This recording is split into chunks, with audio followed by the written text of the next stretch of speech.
You're listening to The Zone, ESPN Radio, 1600 AM, Cedar Rapids. We now leave our network programming to bring you the following special sports presentation.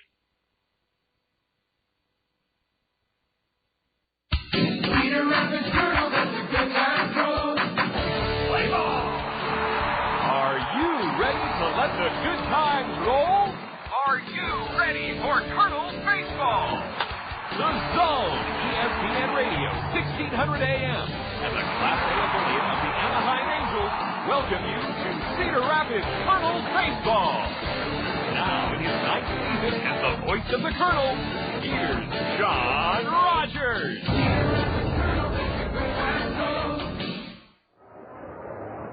After a magnificent finish to the first half of the regular season, the Colonels qualifying for the Midwest League playoffs in September by virtue of 4 straight victories down the home stretch.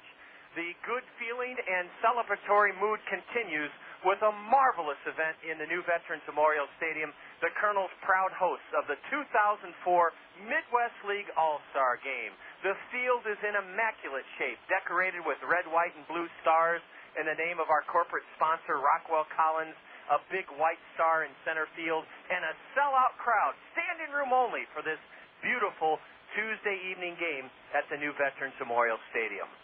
A man who led this organization with distinction, vision, and integrity for the last 15 years was honored earlier today at our gala luncheon. Rob Dibble was the guest speaker. Wally Krause, Colonel Club President for the last 15 years, was given a special honor by Midwest League President George Felius.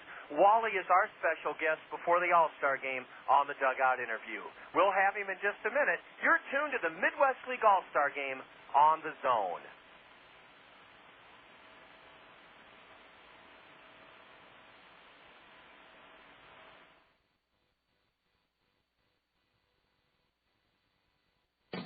Most of us have been in a situation before in buying an automobile where what we owe is more than what our vehicle is worth. And sometimes it's thousands of dollars. There is a better way to put yourself in a better position when it comes to value, quality, and reliability. Put yourself into an industry-leading Honda automobile from Randy Kiel Honda.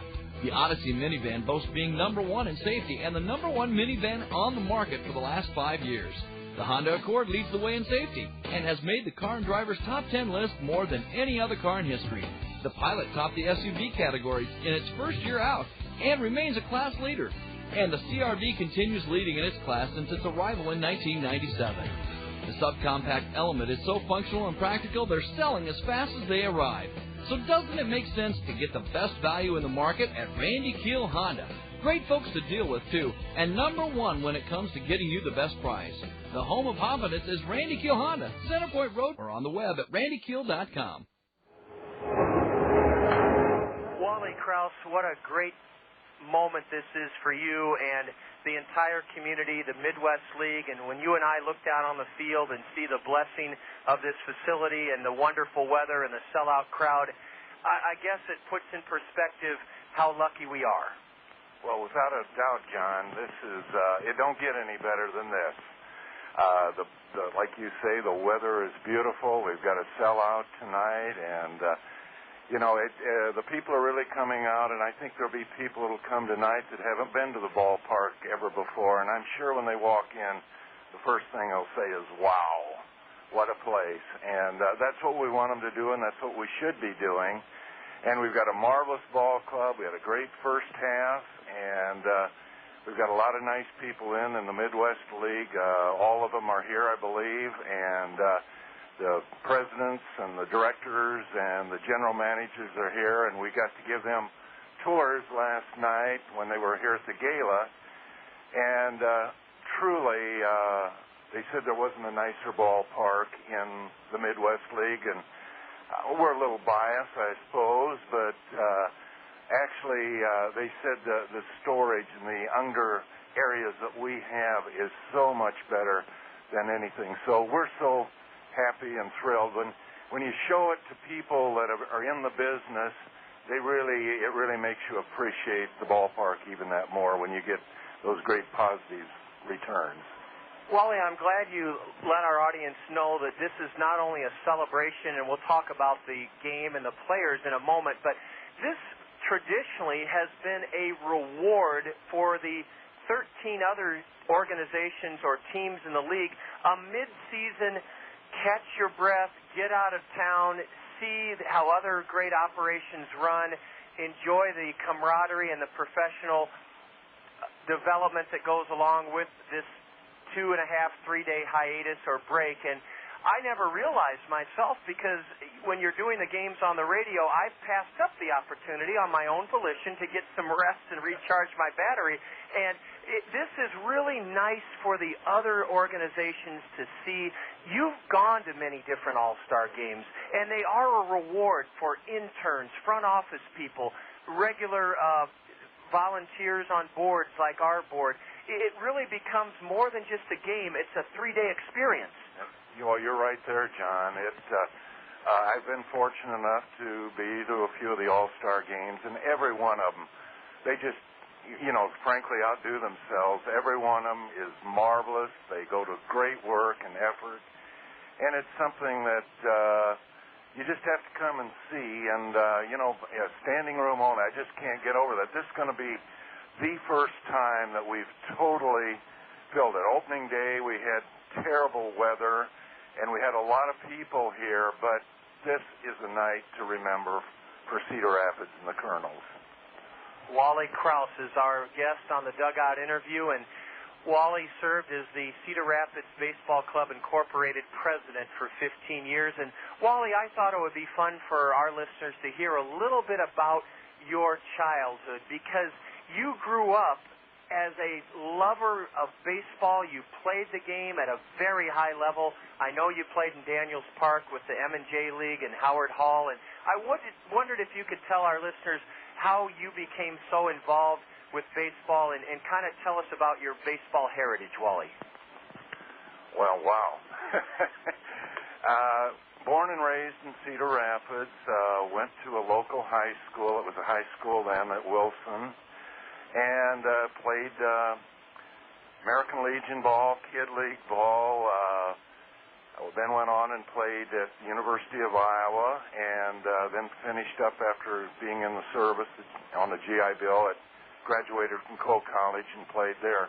One of my claim to fame is that Marv Levy was my basketball coach, and we had freshman ball over there, and we had a great staff. Bill Fitch, who went to Wilson, also was there at that time, and so and then over the years, it's just something I followed. I played in the service and in the Third Army area, and got to play there with a lot of good ball players, and so it's been a love.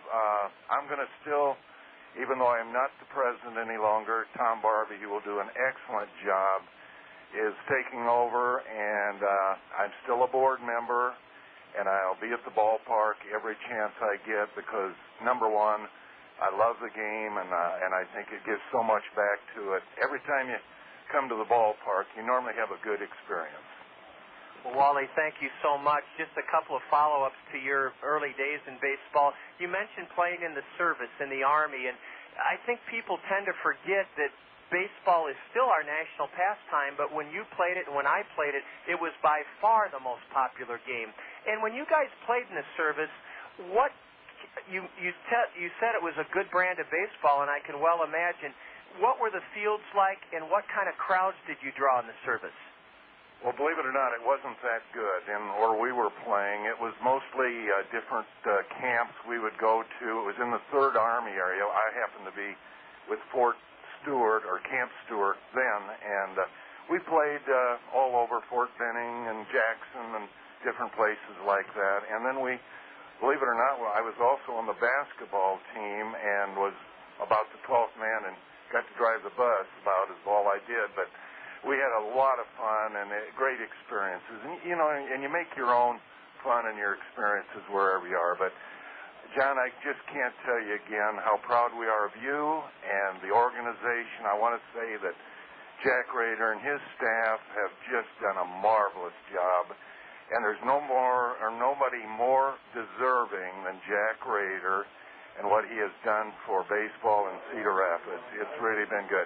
And John, keep up the good work with covering the Colonels. I listen every night in bed sometimes, but I'm always listening to you and appreciate everything you do. It's not easy out there riding that bus 500 miles from Dayton and getting back in at 5 o'clock, 6 o'clock in the morning. So keep up the good work, John. We really appreciate it.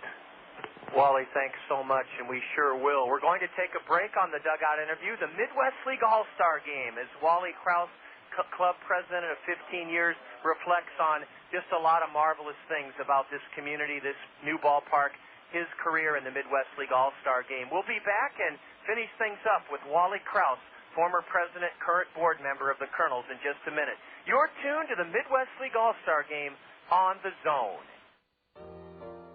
Unless you have a crystal ball that really works, nobody can foresee all the risks that might become realities. Most of us don't have a foolproof crystal ball, though. That's why it's sensible to consider the calamities that might occur to your car, home, business, or life, and insure yourself against the worst. See Phil Andrews, your Pekin insurance agent, about a well-planned insurance program for your individual needs. The future is uncertain. See your Pekin insurance agent, Phil Andrews, at Weidenhammer Andrews Agency. Hometown Restyling. For all your remodeling needs, satisfaction is guaranteed.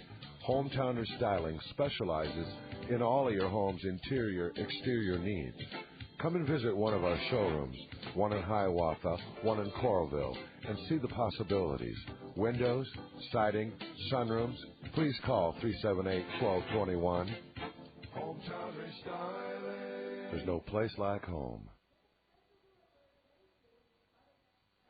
Wally Krause, former president of the club, honored earlier this afternoon at the Midwest League annual luncheon by Midwest League President George Felius for Wally's distinguished service to Cedar Rapids and the Professional Baseball Club. And Wally, the M&J League, I understand you were a darn good left-handed pitcher in that league. Could you describe what age the guys were, what their backgrounds were, and just what a very competitive league it was at Daniels Park? Well, Johnny, it really was good baseball. There were a lot of people that had played in professional baseball that came back and settled in Cedar Rapids or were from here. And it was a very good league. You showed up to play good baseball. It was something that was very good in those days at the old M&J and Daniels Park. A Sunday, we'd have a doubleheader, and a lot of times we'd have 3,000-4,000 people out there. Normally, a lot of them would bring their own blankets or their own lawn chairs, and they would be all the way around the outfield, and it was really a lot of fun and something that I've always enjoyed. And Wally, was it mainly guys that worked in factories and manufacturing jobs in eastern Iowa or Cedar Rapids? How did the teams, were you drafted or were you recruited? How did the league actually form? Okay. Actually, most of the younger people, when I played there, got jobs at different factories. Howard Hall with Iowa Steel and Iron Works, and Iowa Manufacturing, two of the great teams out there, and Link Belt Speeder was around in those days. Quaker Oats and the Light Company it was called then, and now Alliance. And a lot of the people worked there. I worked there summers and then played ball with different ball clubs and managed a couple ball clubs also out there. So it was really a great experience, and why I guess it carries through that I still love the game so much. Well, Wally, finally we want to ask you about the meaning of the All-Star Game to these youngsters. We have 7 Colonels. Every team's represented. It's a marvelous celebration. It's an exhibition game, but these kids always play hard. There are scouts in the stands among the standing room only crowd. And one of the things I always remember you telling the guys at the Amana Colonies dinner each April is it really can happen. And that's what Rob Dibble, our special guest the first 2 innings, that was his encouragement to the kids at lunch today, the All-Stars. It really can happen. It doesn't happen through luck. It happens through hard work. But you've seen it happen. We really have. There's been so many great ball players come through Cedar Rapids or play against Cedar Rapids. We really been fortunate. The Midwest League will challenge players, believe me. Sometimes they feel like it may not be that good, but it's a pretty darn good 14-team league. And a lot of these kids have, as we know, with Anaheim, who we're now affiliated with and will be for the next 4 years, I believe we have 7 or 8 kids that played here in the last 3, 4, 5 years that are now on the parent ball club. So they do it. Going back just very quickly to when the Reds were here, we had such names as Paul O'Neill, Eric Davis, Cal Daniels. I could go on and on with kids that were excellent ball players, but we're very, very happy with Anaheim. They're good people, and we have a great farm director with Tony Regan. He's done a marvelous job, and he happens to be in here for this, which is very unusual to get a farm director to come to this, but it is something that we're going to have a full house, and we're really happy that he could make it also. Wally Krause, thank you so much. On behalf of the community, the Colonels, the Midwest League, you were honored. You'll continue to be revered and respected for everything you've done. This is just another feather in the community's cap to host this wonderful event at this beautiful venue on a gorgeous night. Wally, enjoy catching up with old acquaintances. Enjoy the game, the fireworks, and all the fun. And in the next week or two, please drop by any of our area Zio Giano's Italian spaghetti houses for the best in homemade bread, Italian pasta. Nothing can match the great taste of Zio Giano's. Wally Krause, thank you so much for being our special guest on this remarkable evening about to unfold. Thank you, John, for having me. I really appreciate it. That's Wally Krause. And up next, we'll have the starting lineups. East and West, Midwest League All-Star Game, sellout crowd, Scott Unash and I, plus Rob Dibble in the first few innings. Be with us.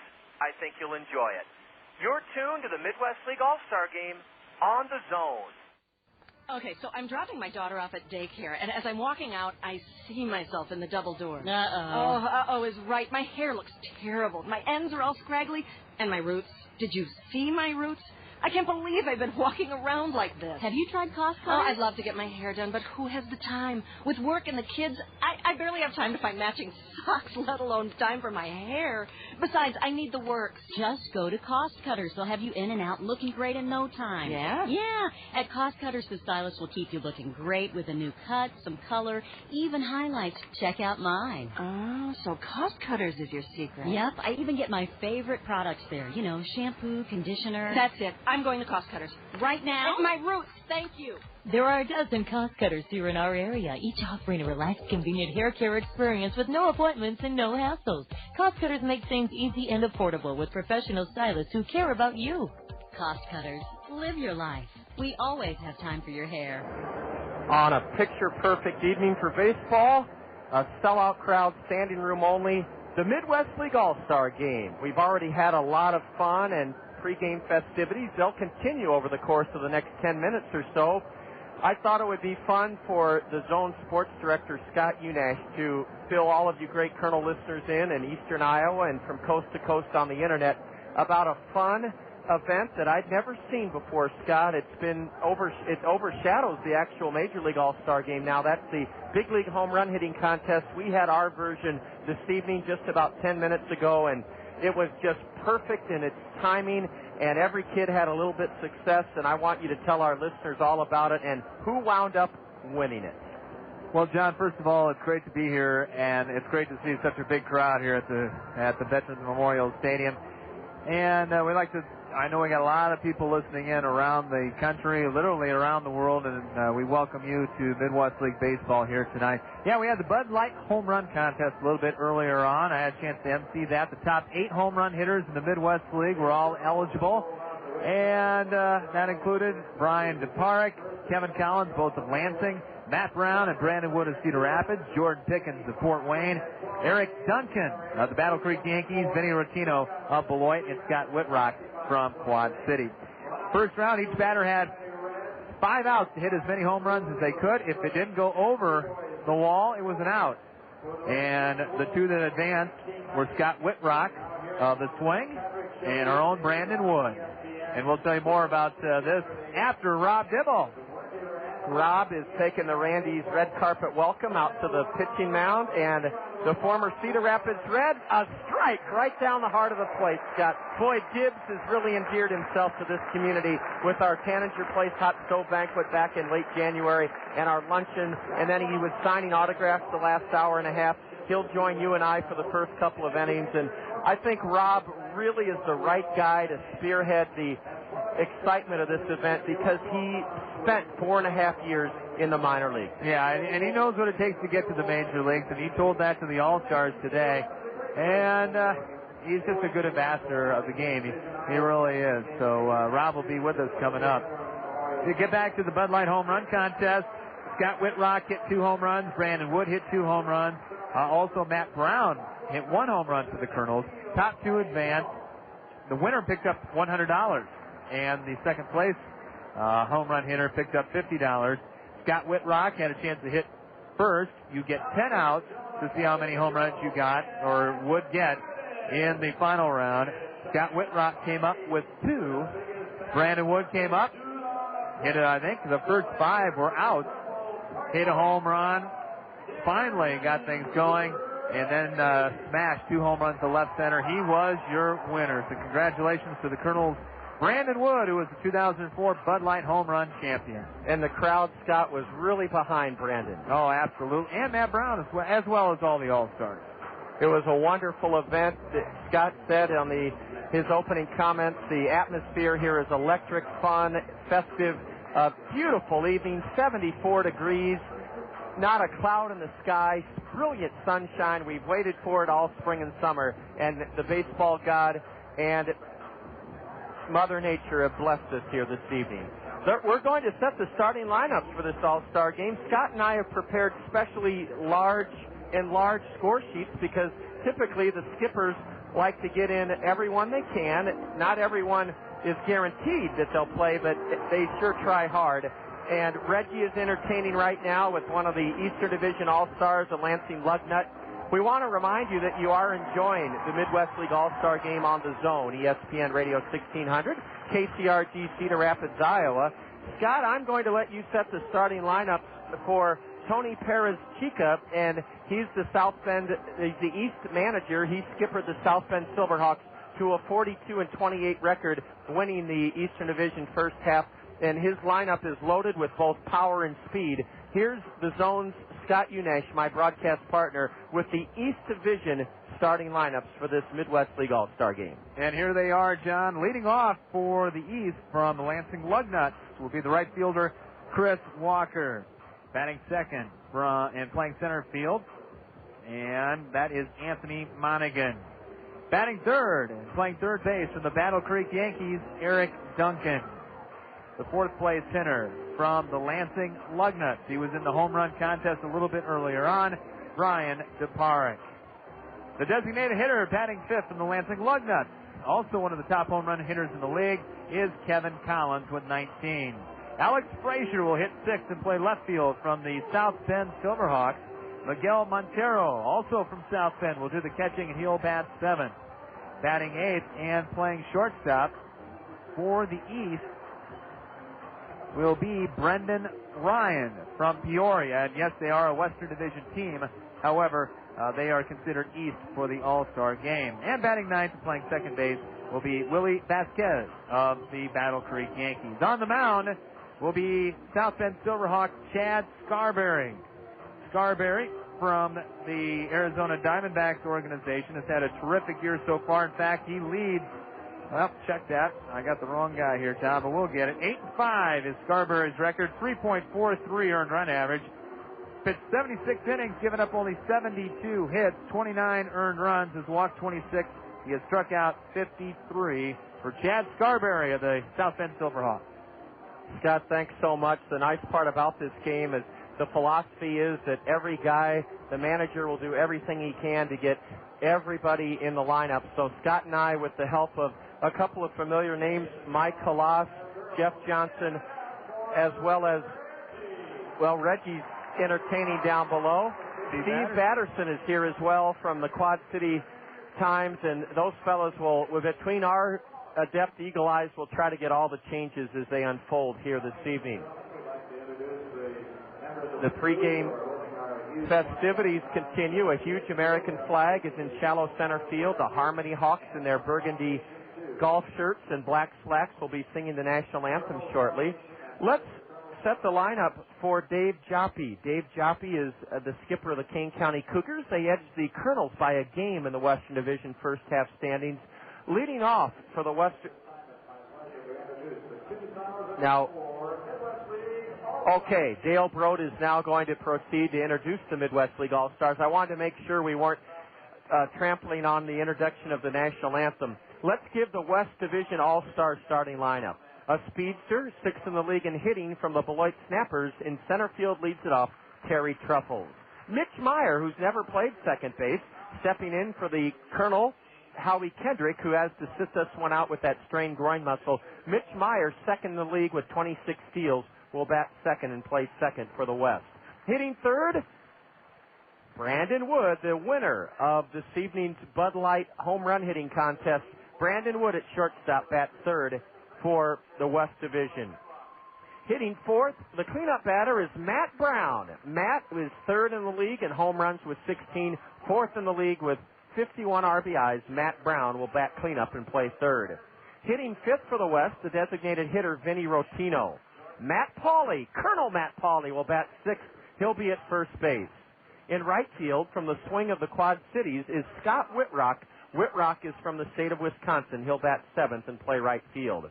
Hitting eighth, how would you like to have a guy with 40 RBIs and 19 doubles hitting eighth in your order? That's what skipper Dave Joppy has decided to do with all-star catcher David Castillo batting eighth and catching. And in left field, from the Western Division first half champ Kane County Cougars, Dustin Majewski. Majewski will hit ninth and play in left field. On the hill is a southpaw, and he leads the league with 10 wins. From the Kane County Cougars, Steve Bondurant. Steve Bondurant is 10-3 with a 2.53 earned run average. The league is hitting just .201 against Steve Bondurant. Scott and I will now honor the umpires that will be working this game. I'll take the home plate first and second, and then Scott will tell you about the third base, left field, and right field umpires. Behind the plate, working this Midwest League All-Star game, is Chris Bakke. Corey Blosser will be at first base. At second base, Bobby Price. And Scott, the rocking chair and the outfield lines. Third base umpire tonight for the Midwest League All-Star game will be Dixon Sturman. Down the left field line will be Jesse Redwine, and Mark Rippinger will be down the right field line. 6 umpires, so a little bit different look out on the field here tonight, John. Ordinarily, just 2 of those guys. This is what's neat. George Spelius, the Midwest League president, who was honored before the game and greeted our big crowd. George prepares not only a special baseball for this game, Scott, with a special logo and imprint, and those were the very baseballs used in the Bud Light home run hitting contest. But George's son-in-law is an umpire. George supervises the umpires in the Midwest League. He has a very special place in his heart for umpires, and it's just as big a thrill for these 6 umpires to be selected as it is for any of the 60-plus players. Well, yeah, they get graded throughout the season. The guys with the best grades obviously move on to the All-Star game as well as to the Midwest League playoffs. So it is quite an honor to be here. Should mention as well that a couple umpires are here but not working tonight. One of those being the former major leaguer Bob Davidson. And Bob, every town and city he goes to, he's welcomed. All the players say they can tell he has that 12 years experience in the big leagues. And as we look down below, Scott, what a great thrill it is for the Colonels to be introduced right now. Let's listen in to Dale Broad as he introduces the All-Star Colonels.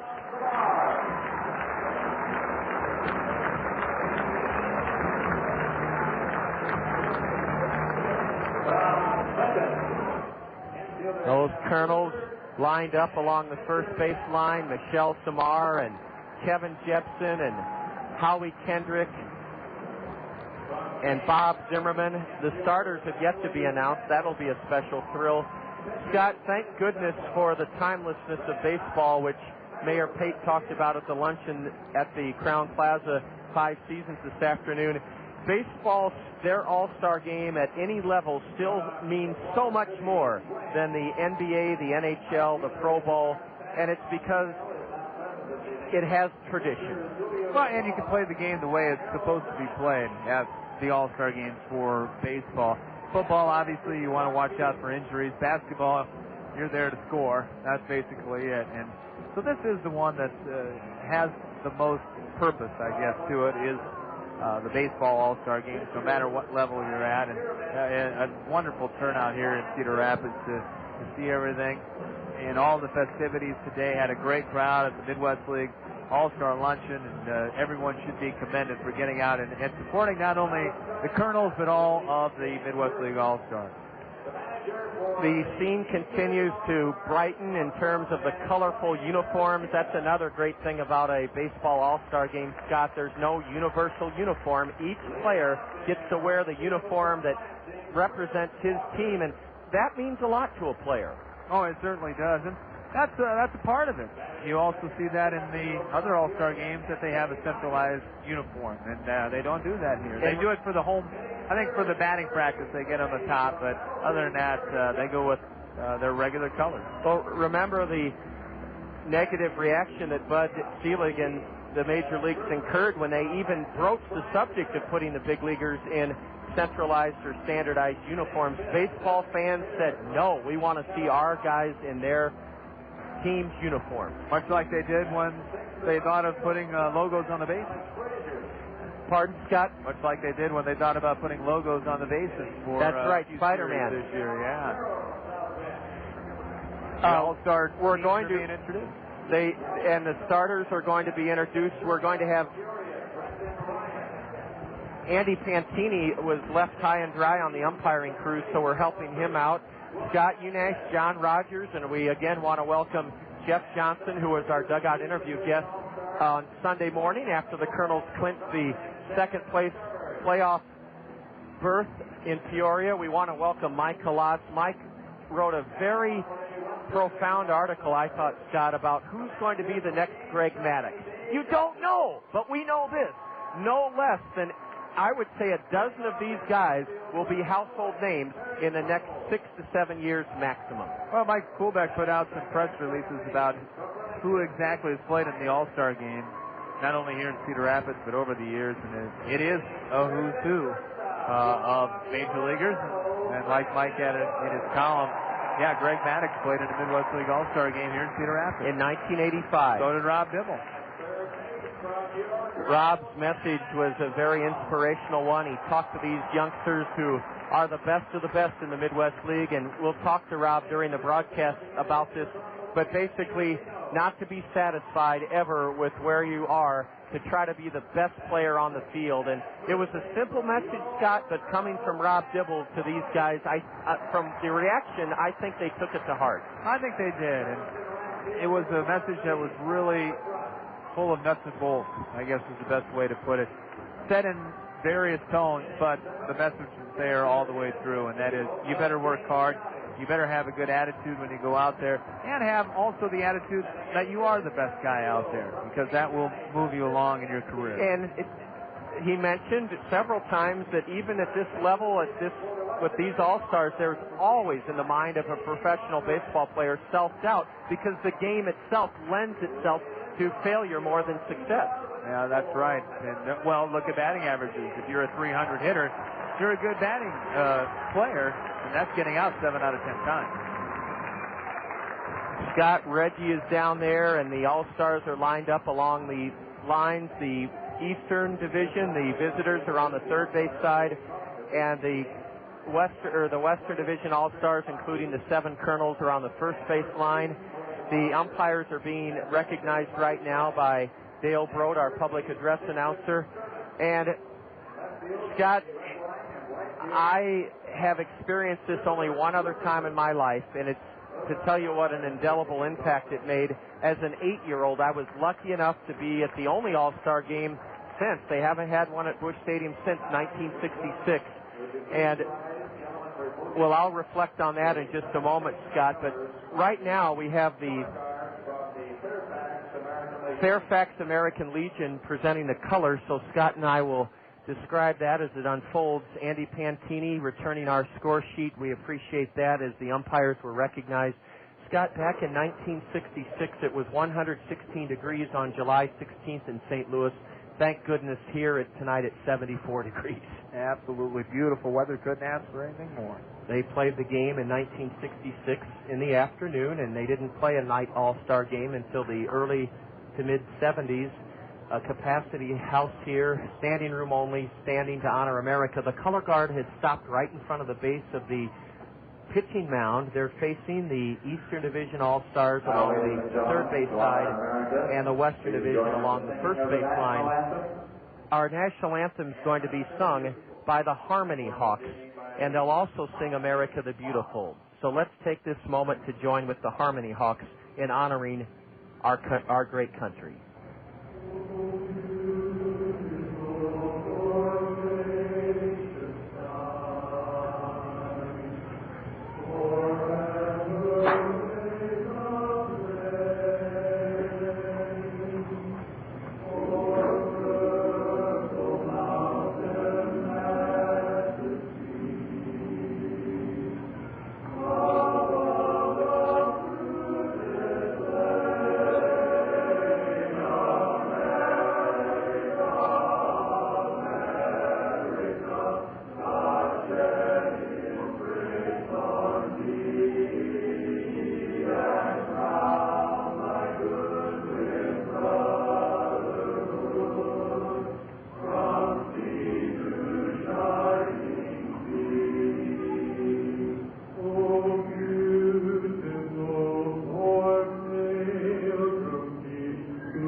What an exhilarating experience for everyone to hear the Harmony Hawks there just below to the right of the backstop facing the diamond. Both teams are along each baseline. The Eastern Division All-Stars on the third base side, the Western Colonels on the first base side. Here's the Harmony Hawks now with the Star-Spangled Banner.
Listen to that roar of this sellout crowd, standing room only. They'll stay at attention before the colors are retired.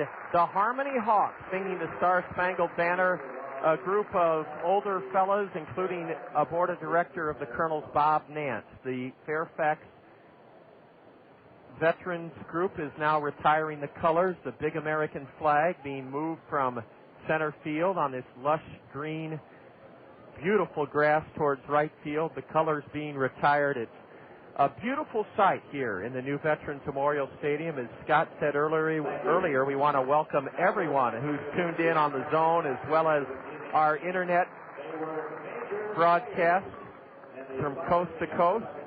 The pregame festivities are going to continue. The umpires are taking in the lineup cards down below. And we have another... Well, Bill Quinby, I believe, is in uniform. Is that Bill, Scott? Yeah, Bill Quinby and Sarah Elk are going to be honorary managers of each team. Well, isn't that appropriate, Scott, because they were two of the great leaders that helped raise the funds and rally the community around this beautiful new ballpark 4 years ago when we had that remarkable turnout, the referendum, the vote. Over 60% of the community said yes to this new stadium, and thank goodness we have a progressive, visionary community, because so many great things have happened in the 9 years I've been here, with the new Y, the new Xavier High School, the new swimming pools, the improvements on the school, the bond issue passing, the stadium, the ice arena, and I'm probably forgetting several others, the IMAX Theater, and it all is because this community pulls together when we have to. Yeah, and when you pull together, you get things done. And it might not happen the first time, might not happen the second time, but it eventually, if something is worth it, it will get done. Scott, it's very special to see the red, white, and blue stars on the field and the red, white, and blue arch bunting. You only see that bunting on select special occasions, and I still get goosebumps when I see the bunting. World Series, All-Star games, opening days, things like that, and it is good to see if you're a baseball fan. It's a full house, and the flag in right center still at half-mast in honor of former President Reagan. We expect Rob Dibble to come along shortly. I'll work with Rob the first inning. Scott will be with Rob the second inning, and then we'll have our corporate sponsor, Tom Hobson from Rockwell Collins, will be with us during the third inning. And we'll also welcome some fellow broadcasters from the Midwest League that will bring us some of the action throughout the middle and latter parts of this game. After all, this is an all-star game, and we're here to share the wealth of abundance that we have in this league in terms of talent and enthusiasm. We're going to take a final timeout here on the zone. The Midwest League All-Star game is almost ready for the game's first pitch. I'm John Rogers. Scott Unash is our broadcast partner. Naomi and Bev Taylor are handling all the in-studio engineer tasks very well, as usual, down at 2nd Avenue and 5th Street. So we'll have this evening's first pitch when we return. You're tuned to the Midwest League All-Star Game on the Zone. Quiznos Colonels Kids Club members, did you know that your Quiznos Colonels Kids Club membership card is good for more than just great deals at the ballpark? That's right. By showing your Quiznos Colonels Kids Club membership card at any of the Cedar Rapids Quiznos, you'll receive a free small drink when you buy a Quiznos sub. That's a free small drink with the purchase of a Quiznos sub when you show your Quiznos Colonels Kids Club card. Quiznos. Tuesday. The Crown Plaza 5 Seasons is Cedar Rapids' exclusive downtown hotel. Make plans to experience a spectacular view from the top of the 5 restaurant. Start your day off with us for breakfast, or make a lasting impression on your business associates by treating them to our signature lunch buffet that changes daily. For any occasion, enjoy an elegant dinner or the Eddie Picard Jazz Trio in the city's only rooftop restaurant. The Crown Plaza 5 Seasons, top of the 5.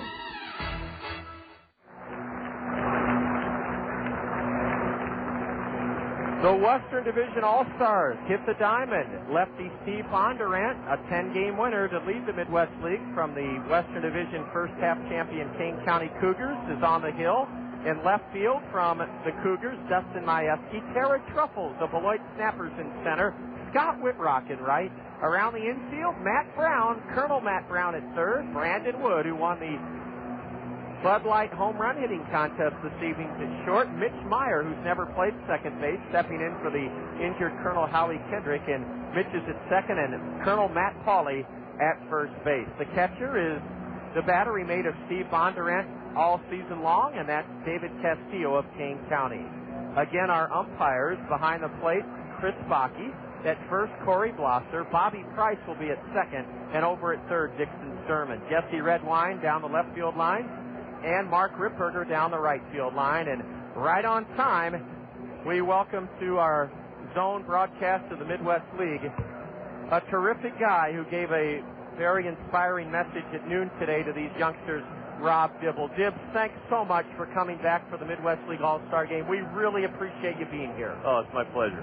Rob Dibble is with us, and Rob, this game has a lot of meaning to you because you told these youngsters at noon today during our banquet that you were here in 1985 when it was the city of five smells. I think you said we had... I didn't say that. You did. Quaker Oats and the meatpacking That was the two worst smells. Well, Dibs, it's wonderful of you to be here with us, and you told these kids to have fun tonight. Yeah, because this is a night about enjoying the game a little bit more than usual. When they're out there with their individual teams, it's business. And they're a commodity. They're trying to show off their wares, and hopefully the big club will notice them and they'll get a shot in the big leagues in the next couple of years. Well, that's exactly what happens from this Midwest League All-Star game. Scott and I mentioned that at least a dozen of these fellows will be household names in the next 4 to 6 years. Speedster Chris Walker from the Lansing Lugnuts will lead it off. He leads the league in stolen bases, and Dibs, it is a little bit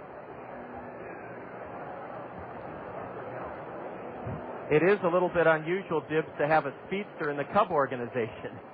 Oh, they got some pretty good team speed this year. Yes, they do, with Corey Patterson. Yep. And a bunt foul. Walker trying to use that effective tool of his to get on base. And Dibs, I don't know if you realize this. I know we have a lot of Reds fans left from when you were here and we were a Red affiliate, but there are tons of Cub fans now in eastern Iowa. Always were. I mean, whenever we'd play Peoria, there's a ton of Cubs fans. And their fans travel well. Oh. Whether it's minor leagues or big leagues, it's just like the Yankees. Their fans travel really well. They're all over. The lefty turned it over a little bit, Bondurant, and Chris Walker swung through it. Strike two. Chris hitting .302 on the regular season. Right-handed batter, open stance. Uses a black lacquer bat. Steve Bondurant ahead, and a fastball, a swing and a miss. Letter high. Chris Walker down on strikes. The Colonel fans rooting for the West, and glad that Steve Bondurant is off to a good start. Dibs, this stadium is awesome. There's no other way to put it, and I know you're very happy for our community. Oh, absolutely. I mean, I wish we could have had this kind of facility when I was playing. This is the way professional baseball players should be treated. It's a step up from college, step up from high school, and they should have a nice stadium like this. Steve Bondurant, a strike to Anthony Monaghan, a left-handed hitter who the St. Louis Cardinals signed out of the independent league ranks. And Dibs, there are guys who can play, whether they be a ground ball fair pass first, backhanded by Matt Pauley, and he takes the play himself. Matt Pauley, Colonel All-Star, made a good play to his left, had to battle that glare of the sun, and Anthony Monaghan grounds out. Dibs, a lot of people poke fun at the independent leagues. We didn't have too many around when you were playing, but they've become a real valuable second chance for guys. Oh, absolutely, and a lot of old-time big leaguers go down to the independent leagues now, and they get a chance at opening some eyes. I know Ricky Henderson signed with the New York Bears, and he's trying to make it back to the major leagues, and a lot of guys have done it. Canseco's done it. His brother did it. Strawberry did it. A lot of guys have done that, and the thing is, it doesn't matter where you're playing. Somebody can notice you. I mean, Joe Torre and Mel Stoudemire didn't know this kid Halsey that they just called up. He wasn't in big league camp with him, but Bucky Dent said, give him a try. And they go by the words of the scouts and the managers on those reports that they have on these kids.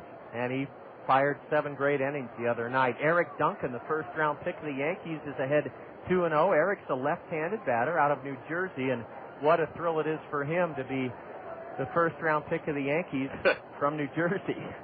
Bondurant, with 2 out and nobody on, delivers, and a swing and a foul tip, and Eric Duncan steps across home plate. Dibs, the Yankees are either the most hated or the most loved team. I happen to be in the arena that despises the Yankees, and they don't have that many guys that are homegrown, but the ones they do are awfully good. Oh, absolutely. And the ones that they trade are awfully good, but they don't fit into their system at the major league level. They use them as trading tools. As Eric Milton's an example, a tap back to the hill, and Steve Bondurant retires the East without a hitch, a comebacker by Eric Duncan, and he's thrown out by the pitcher. Well, sellout crowd, standing room only here for the Midwest League All-Star Game. We're honored to have Rob Dibble with us in the first couple of innings. The East goes down in order in their half of the first inning, and after one half inning, the East All-Stars nothing, the West coming to bat. You're tuned to the Midwest League All-Star Game on the Zone. Dun, dun, dun, dun, Da da dun. da da da! Hey, call the A-Team! Hey, Matt, thanks for having us over for the game, but, you know, we could have had it at my house. My TV is bigger, and my AC works. I thought you were supposed to get that fixed while your wife was out of town this week. Oh, man, I totally forgot, and she's coming home tomorrow. She's gonna kill you. What am I gonna do? You need to call the A-Team. The A-Team? Yeah, Ahern Plumbing and Heating. They can get you service in 24 hours, guaranteed. I better call Ahern Plumbing and Heating right away. There's a dream that lies in your heart to tell you you're one of a kind. This is your time, just for you. Rise up, be strong. Originality lasts a whole lot long. Nothing better. Dr. Pepper. The taste of originality, Dr. Pepper. Salute individuality, Dr. Pepper. Do what you do.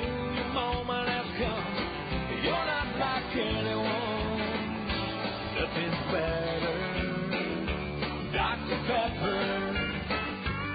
Do what you do, your moment has come. You're not like anyone. Nothing's better, Dr. Pepper.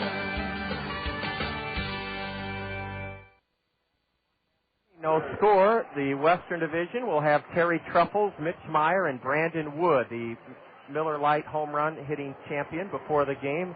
Rob Dibble is with us, and Dibs, I asked you between innings how the autograph signing session went, and you said the people were delightful to interact with. Absolutely. I mean, I have to say, you know, to the parents around here, the kids were as well-mannered as I've ever come across. Thank you. Hello, how you doing? I mean, you know, usually you do stuff like that, kids are petrified. They see the tattoos and stuff, and they think I'm the Undertaker from the WWE, so...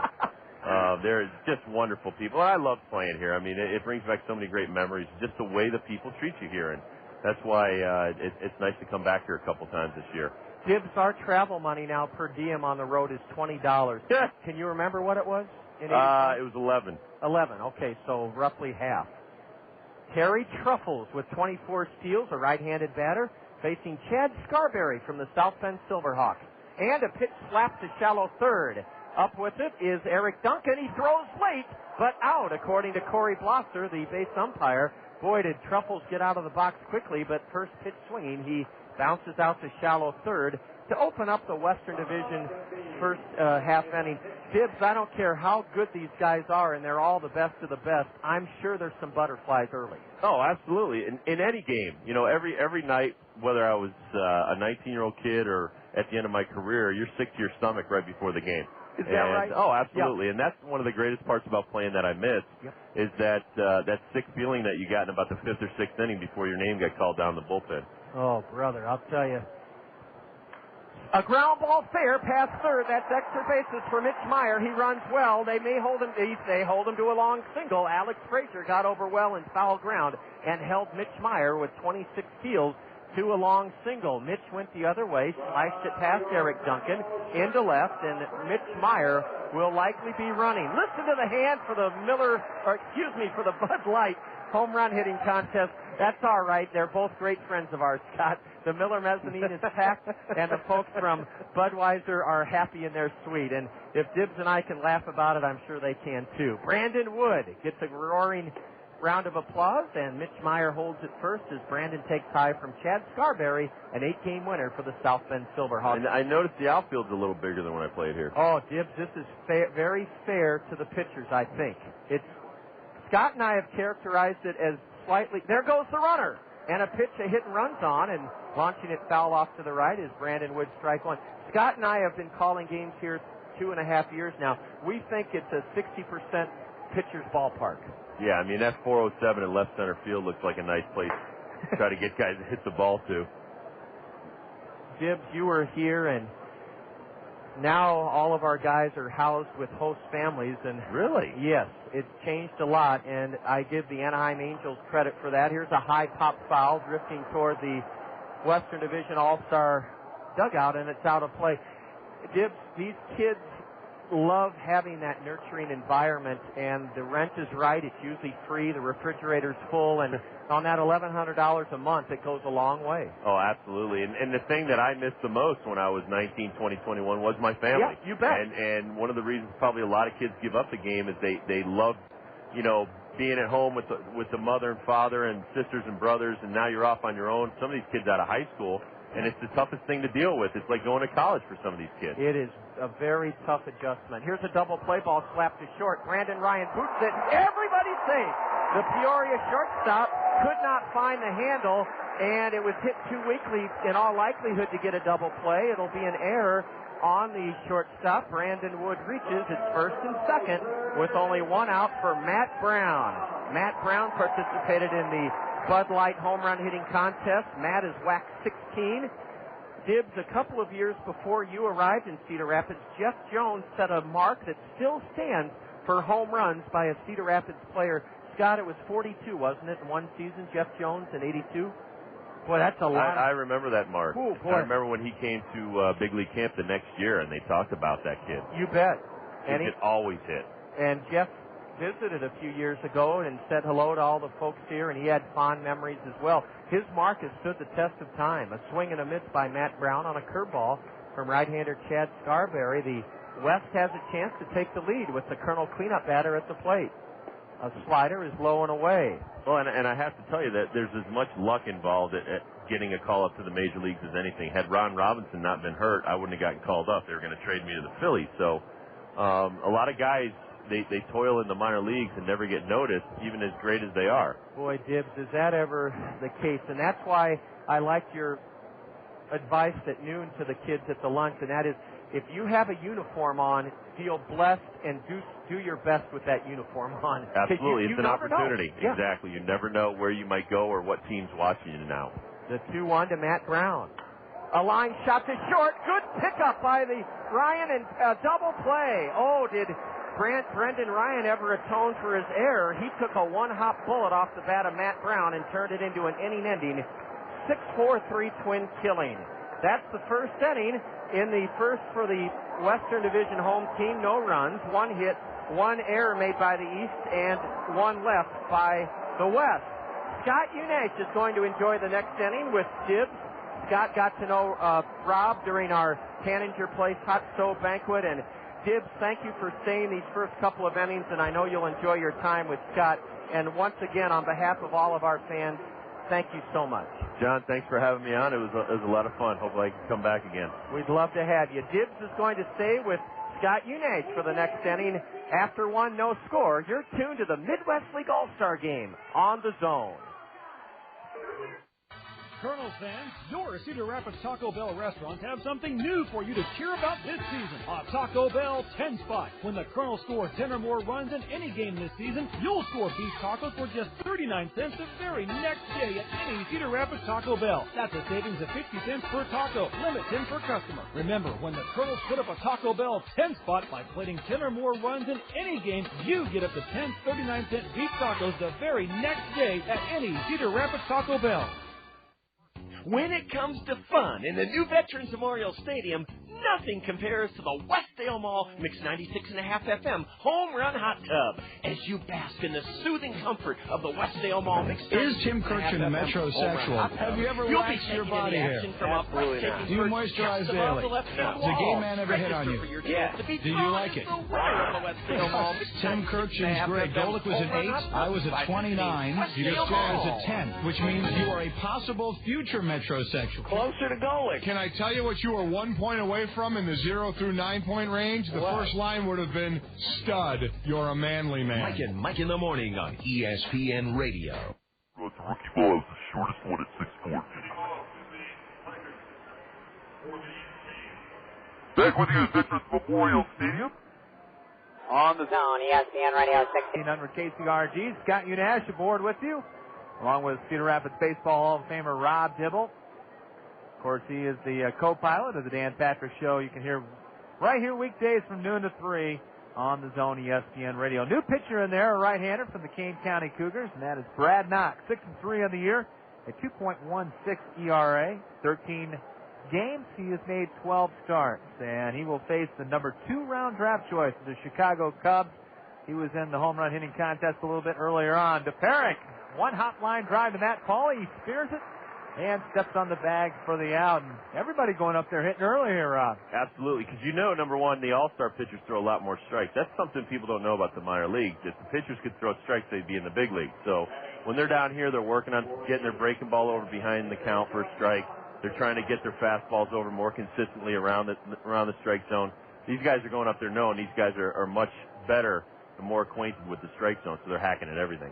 Well, the two guys are going to lead off this inning, Brian DePerick and Kevin Collins, teammates with the Lansing Lugnuts. Between them, 39 home runs, and the first pitch to Collins is a slider down low. I can't believe some of the stats I'm looking at. 20 home runs, 19 home runs. I mean, that was the season back when I was playing. Yeah. 297, 19 homers, 50 RBIs. He also has 19 doubles, and he goes the other way and strokes a single to left for a base hit for Kevin Collins. And I saw a couple of the young kids in the elevator, and we were talking about bats. And the toughest thing for minor leaguers is to get good wood down here. And the major leaguers always get the cabinet makers and all these companies that make them great wood. These guys, they don't get the greatest wood.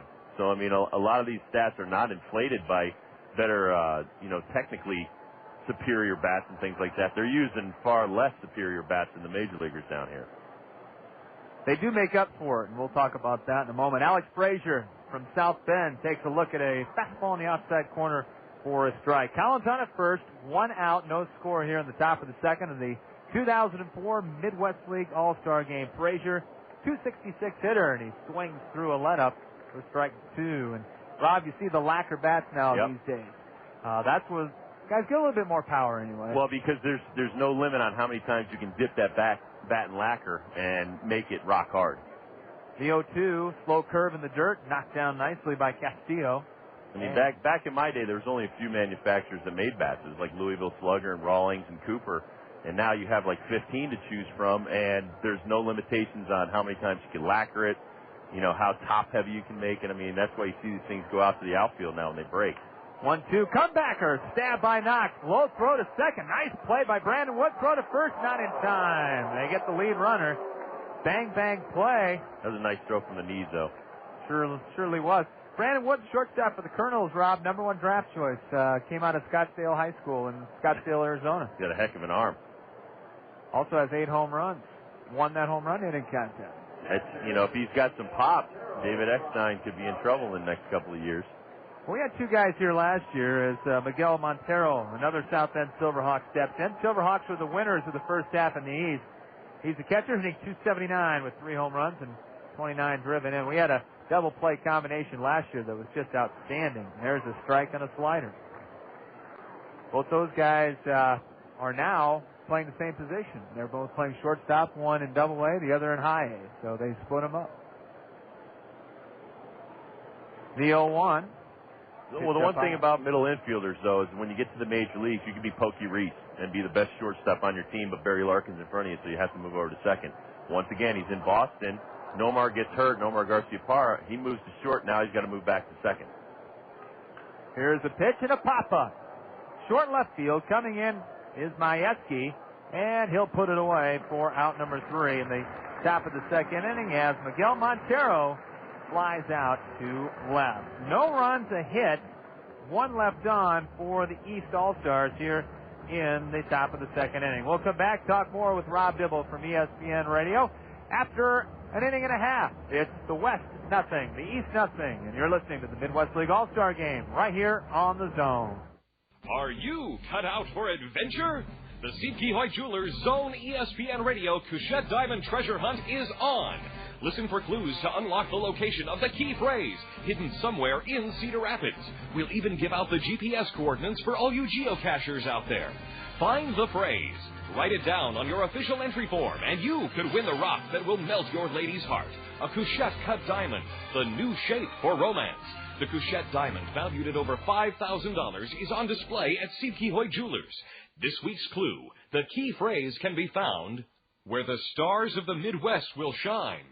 Log on to thezone1600.com for this week's GPS coordinates. Official rules and entry forms at Cedar and online at thezone1600.com. You must be 18 years or older to enter.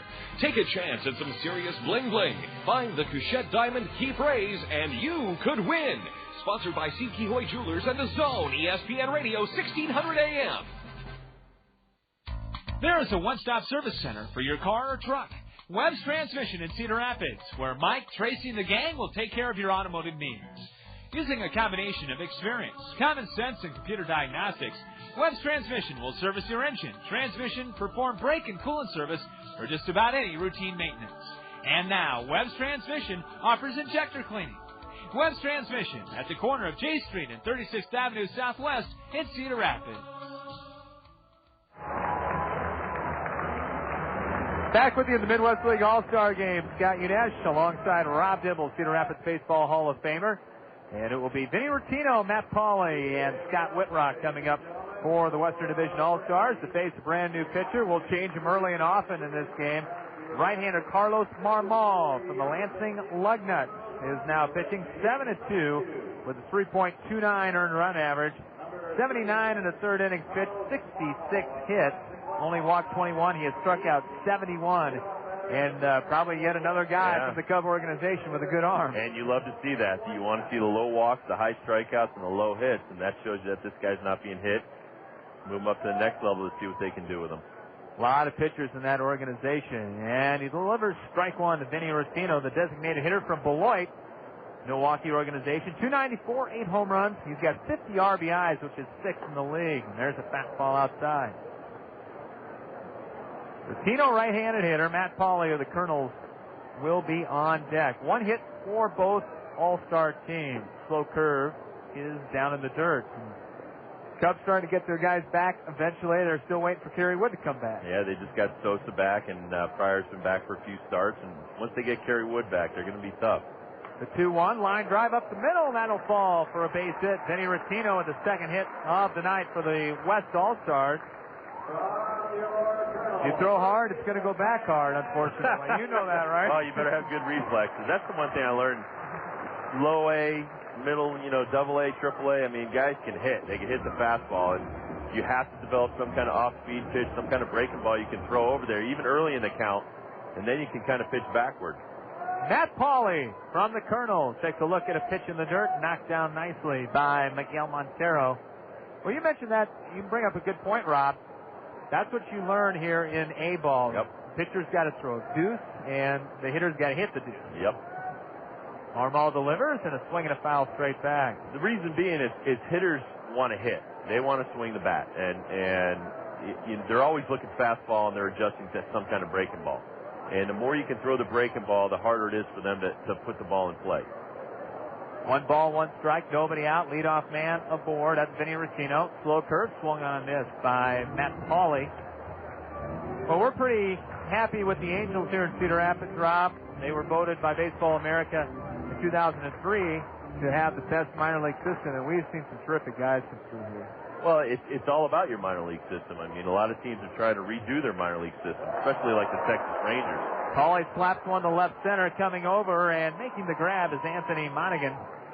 And retreating back to first is Vinny Rottino. 1 out, and that'll bring up Scott Whitrock of the swing of the Quad City. And Rob, between innings, you were asking about the slightly off-color uniforms. What colors are those? Those poor kids. They got to play in those things. White, light, powder blue. Is that gold and powder blue? Orange. Orange. Texas orange. Well, we got the beat writer for Quad City back here. We'll ask him about the colors. There's the slow curve for a strike. What's their big club? Minnesota Twins. Interesting. So, no, they're not even close. They're not even close to their Major League colors. Whitrock took second in the Bud Light home run hitting contest. Slow curve is smashed foul down the third base line. And on the road, they wear orange uniforms with the light blue numbers. I bet they get a lot of ribbing by the other team. We'll have to ask Steve that. 1 out, Vinny Rotino on at first base. How we like our guys from the Quad Cities. They're good people. Pitch in the dirt on the 0-2. Minnesota Twins, first place again in the American League Central Division. They've had some great guys come through here, and they're loaded down on the AAA. 1 out, 1 on, the 1-2. Slapped toward the pitcher. Picked up, and Marmol throws out the batter. Well, we were talking about that a second ago. I mean, if you can retool and bring guys up from the minor leagues, then you can let guys go when they're going to command a hefty salary. And, you know, the Royals don't have a lot down on the farm, and that's one of their problems. If you're going to let a guy like Carlos Beltran go, you better be able to bring somebody up. They said they have a guy, I think his name's De Jesus or something like that, that's going to play his position. But you can't just throw a minor league guy out there to start every day at the major league level. I mean, it wasn't done that way when I came up to the major league. You can't do it now. I mean, they might get hot for one time around the league, but then once the league gets a book on you, then they're gonna shut you down. So you need a guy that's experienced, and it's shown throughout baseball. The more experience you can put on a team, the better you are. David Castillo, the catcher for the Kane County Cougars, pops up the first pitch to second base. Willie Vasquez turns, he lost it, and scooting around third and scoring the first run in the Midwest League All-Star game is Ratino. And it's now 1-0. That will go as a hit, sun-aided, if you will. I remember that Cedar Rapids sun well. How many times did you look up into it? Where's that ball at? Not too often. I mean, the one thing you learn as a pitcher, once it goes up in the air, you're supposed to run off the field. It's not your job to actually catch the ball. David Castillo will bring home the first run of the All-Star game with a little pop-up behind the second baseman, Willie Vasquez. Chris Walker came in, couldn't get to it, and it's 1-0.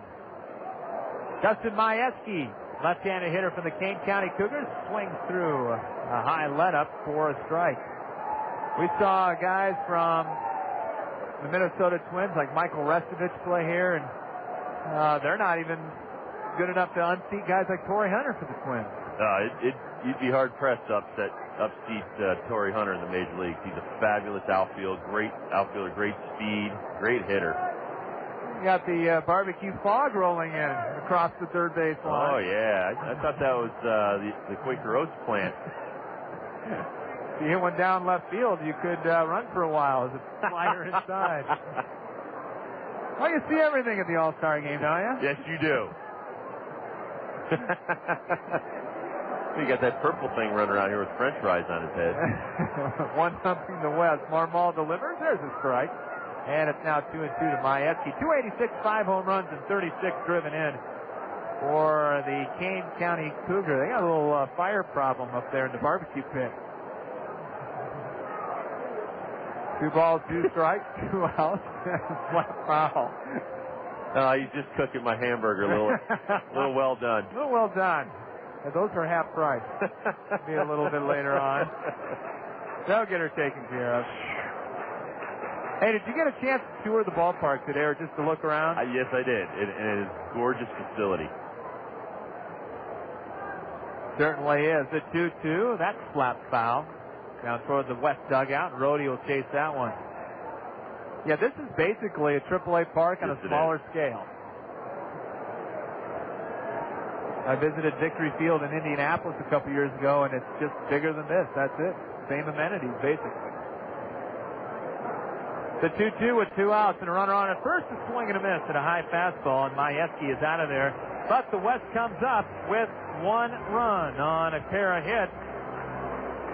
They leave a batter, and through 2, the West leads the East 1-0. Rob, great to do the inning with you, and I will see you later on. All right. Take care, you guys. John and Scott, thanks for having me. After 2, it's the West 1, the East 0, and you're listening to the Midwest League All-Star Game here in the Zone. It's one of those rituals of summer, mowing the yard. And when you're done, what do you do with the clippings? Well, your friends at Cedar Rapids Solid Waste and Recycling encourage you to leave those clippings on your lawn. This practice is called grass cycling, and it reduces your lawn's fertilizer needs because those clippings contain nitrogen, phosphorus, and potassium. Grass cycling also helps crowd out weeds and build a healthier lawn. When you leave those clippings on your lawn, you reduce waste and save landfill space. June is Perennial Gardening Month, and Peck's Flower Shop and Garden Center, your perennial plant experts, have the best selection in the area. Peck's plants are tenderly cared for and await your selection for your very own perennial garden. Choose from daisies, daylilies, ornamental grasses, and many more, all potted, growing, and ready to plant for lasting beauty. Peck's reminds you that summer is a great time to plant, and Peck's experts will help you choose the right plants for your landscape areas. Stop in today and enjoy the beauty of plants all summer long. Peck's Flower Shop and Garden Center, growing with the Cedar Rapids area since 1956, at the corner of Blairs Ferry and Edgewood Roads, Northeast.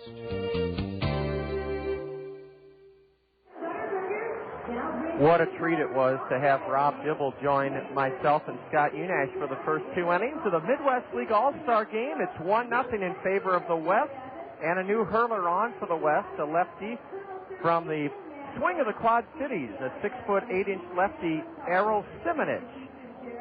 Brad Knox of the Kane County Cougars went one inning, allowed no runs on one hit, struck out none, walked none, and there would not be the overwhelming excitement and success of this event had not it been for the wonderful generosity. It shouldn't surprise anyone, but we never ever take it for granted. Tom Hobson is here from Rockwell Collins. Tom, thank you so much, and thank you on behalf of all of Eastern Iowa for your wonderful firm and company, corporation, Rockwell Collins, for being our title sponsor. Thank you, John. On behalf of all the employees at Rockwell Collins, we're pleased to sponsor the Midwest All-Star Game. Well, it certainly is something that will long be cherished and remembered by not only the players, but everyone involved, listening, watching on television, and, of course, the 5,000-plus here tonight. Errol Simonich delivers a strike call to, well, let's see, this is not Terry Truffles. We'll pick up who this batter is. He's from the Peoria Chiefs, and he whacks one foul. He's in the hole 0-2. We knew that we'd have wholesale changes here, and the Chief at the plate for the East is, we're still trying to find him, and we will shortly. He drives one to deep left, and that's going to tie the game. It ties the game. 1-1 onto the Randy Keel Confidence Picnic Pavilion. Brendan Ryan, who is not a substitute, batting for the first time, and he whacks one onto the Randy Keel Confidence Picnic Pavilion to tie this game. It comes off lefty Errol Simonich. Brendan Ryan, with no home runs in his time with Peoria, has tied this game, and Tom Hobson, what a thrill it will be for Brendan Ryan to remember that All-Star Game home run. Yeah, especially if he hadn't had one all year. That's right. He hadn't had one all year. Now Willie Vasquez, a switch hitter, batting right, and you can tell that Vasquez, Tom, is a Yankee farmhand because he's wearing a Battle Creek uniform that looks just like the Yankee road uniform. It sure does. Errol Simonich with the next pitch, and it's a changeup, swung on and missed. Strike two on Willie Vasquez. Tom Hobson, you share the same joy and passion for this game as any fervent fan. And I know you're out here all spring and summer long with your sons as Vasquez falls in the count down on the hole 1-2. This new stadium has exceeded my expectations. How do you and your family like it? Well, we like it because of the closeness to the field, and then the new wide concession areas. It's a great place to watch baseball. It's always very family friendly, and it's a safe environment. Yes, and it's very affordable. So all those things go into making it an amenity for our community that really helps. Everybody enjoys, and our employees and all employees helps us to retain them in our area. Well, I'm glad you said what a a big cultural and entertainment attraction it is. Willie Vasquez is fooled on a curve from the big lefty, Errol Simonich. Swing and a miss, strike 3. Now a drive into left center by the speedster Chris Walker, the Cub minor leaguer. He'll try for 2. A good throw from Terry Truffles is going to get him. He's safe. Safe at second as the throw is just to the right field side of second baseman Mitch Meyer of Burlington. And Chris Walker, Tom Hobson was thinking 2 right out of the box. He was, but I don't think a good throw would have gotten him. I think he was in there. He beat the throw.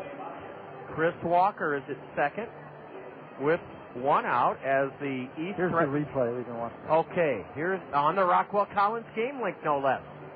Into left center went Terry Truffles, and his throw was off mark, and it would have been close, but I think you're right, Tom. Chris Walker would get good speed into second safely.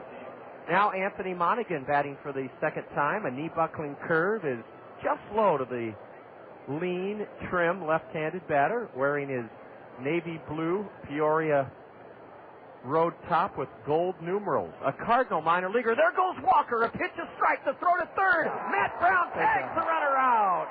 Oh, what a throw by David Castillo, and Matt Brown took the peg. The caught stealing goes 2-5. Catcher to third baseman. 2 away in the Eastern Division third inning, and the batter remains Anthony Monaghan. That pitch was a strike, and Tom, David Castillo had a good pitch to handle. Yeah, that was a perfect throw. I mean, the ball was waiting them to slide right into it. A big white star in center field, and Rockwell Collins logo painted just outside the first and third baseline. Tom, that's fine. You stay here. Tom's a popular man. They want him down at Blimpie Guest Services, possibly for an interview or maybe some time on the live television from MediaCom. But Tom is ours here in the third inning, and he'll get to Blimpie Guest Services when this third inning ends. A 2-2, a curve, and Errol Simonich fans Anthony Monaghan. 2 hits for the East, and they tie the game. 1 run on a homer by Brendan Ryan, 2 hits. There were no West errors, and the East leaves the bases empty. They've stranded 1. Rockwell Collins is the title sponsor of the Midwest League All-Star Game. Tom Hobson is enjoying the action with us here on the zone. He'll be with us in the bottom of the third inning, and it sounds like that they want him down below for some more fun on this All-Star Game. We go to the West bottom of the third inning, and the game is tied 1-1. You're tuned to the Midwest League All-Star Game on the zone. Whether you're a serious athlete or a weekend warrior, injuries can take you out of your game. Smart athletes know that Physiotherapy Associates in Cedar Rapids are the experts in the treatment and prevention of sport-related injuries. Our expert staff serves the metro and surrounding area high school athletes. Physiotherapy Associates of Cedar Rapids, the smart choice in sports medicine. Call us at 398-1569. That's 398-1569. We'll get you back in your game today. Hey, corporate employees and union members too. Airport National's 27-hole public golf course in Cedar Rapids has an unbelievable new corporate and union season pass special for you. 2 people for $300, 4 people for $250, 10 people or more for only $200 each. Add a spouse for only $125 or just $50 for each child. Airport National Public Golf is now accepting new corporate, charity, and church golf outings and leagues starting as low as only $11 per person. Holy slice, Batman. Please visit us just 4 miles east of the Eastern Iowa Airport today. Hey, how was the trip? Great. Thanks for getting my mail. Anytime. Wait, where's my new copy of ESPN the magazine and my free messenger bag? I don't know. Gotta run. Hey, is that my bag hanging on your chair? No. The hottest magazine out there is offering the coolest deal. Just call 1-877-ESPN-MAG today and get 26 issues for just $1 an issue. Call now and you'll receive a free ESPN the magazine messenger bag to carry your 26 issues around in style. It's just past 8 o'clock, and you're enjoying the Midwest League All-Star Game on the zone, ESPN Radio 1600, KCRG, Cedar Rapids, Iowa. Lights are on, beautiful night, 74 degrees, and a standing room only crowd to see this wonderful event unfold. Brought to us by Rockwell Collins. Tom Hobson is here from Rockwell Collins, and Terry Truffles is going to lead it off against a new pitcher, lefty Sean Thompson, for the Fort Wayne Wizards. Truffles, who grounded to third to open the game up, fouls one right off the mask of the catcher, Miguel Montero. No changes in the field or at the bat yet, but there'll be plenty coming up. The third pitcher of the evening for the East is Sean Thompson, 3-3 in 13 starts, a 2.84 ERA. A high drive to left, but it'll be in play in front of the warning track. Alex Frazier drifts back, and Terry Truffles hit it well to deep left for the first out of the third. Thompson is a San Diego Padre minor leaguer. Tom Hobson, it's always interesting to hear from folks like you who are in a fantasy league and come out to the new stadium so often with your family and friends and colleagues from Rockwell Collins. Who's your favorite big league team?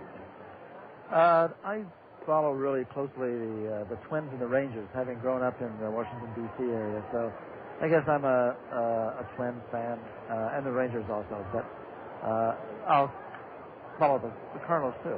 Sure you do. A high pop foul by Mitch Meyer, left-handed batter. Evens the count 1-1. Mitch hitting .285 on the regular season.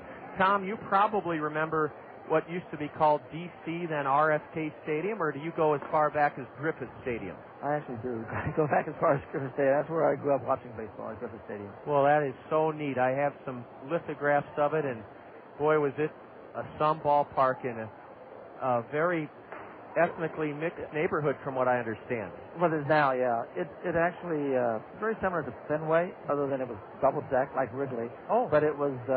It had a green monster on the right field side. Oh, wow. And but probably the most notable thing about the old Griffith Stadium is that the first tape measure home run, and really I think still the longest one ever hit, was hit by Mickey Mantle there in the opening game of against Chuck Dobbs. And I'm trying to remember what year, but I think it was about 55. I'm sure you're right, Tom. It's 2-2 on Mitch Meyer. I've read about that home run. Some think it might have gone 508 feet. Boy, that's incredible. Lefty Sean Thompson to left-handed hitting Mitch Meyer.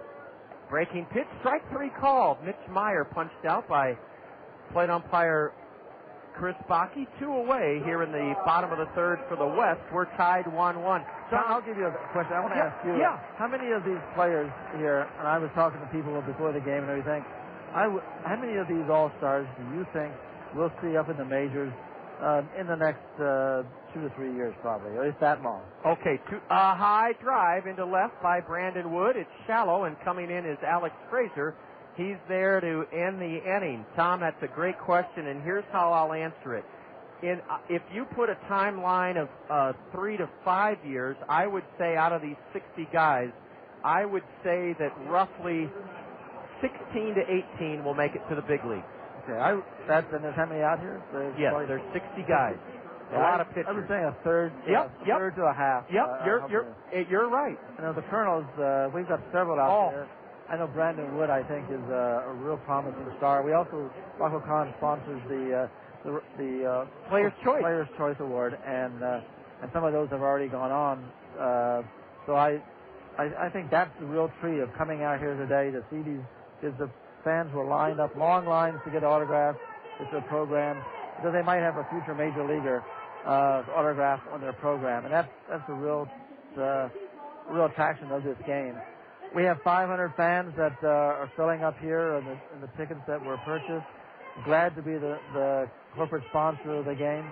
It'll be a while before it comes back. Yes, it will. We're very fortunate with the good weather tonight, and in fact, the whole season has been better, and the crowds are up. So let's keep our fingers crossed for more good weather this summer and more good crowds. Tom, when's Rockwell's big night coming up? We actually have had it. It was last weekend on Sunday. With the big crowds? Yes, you bet. Tom, and for our in-studio engineers, we're going to keep it right here. We do have some changes that we'll try to report on. Tom, I don't know what your timetable is. Originally, we knew you could make it for the third inning. How is your timetable for what you want to enjoy tonight?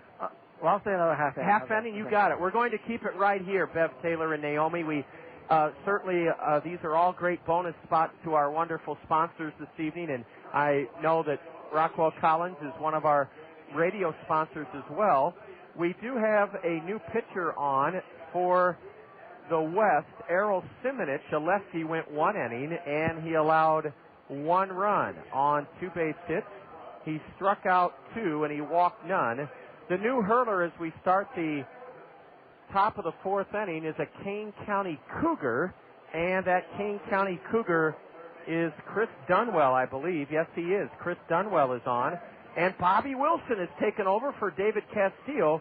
Bobby Wilson now catching, and we'll see if we can spot any other changes in the field for the Western Division. But Bobby Wilson now catching, and Chris Dunwell, a right-hander, delivers low and away to Eric Duncan, the New York Yankee first-round pick. We're in the top of the fourth, and it's tied 1-1.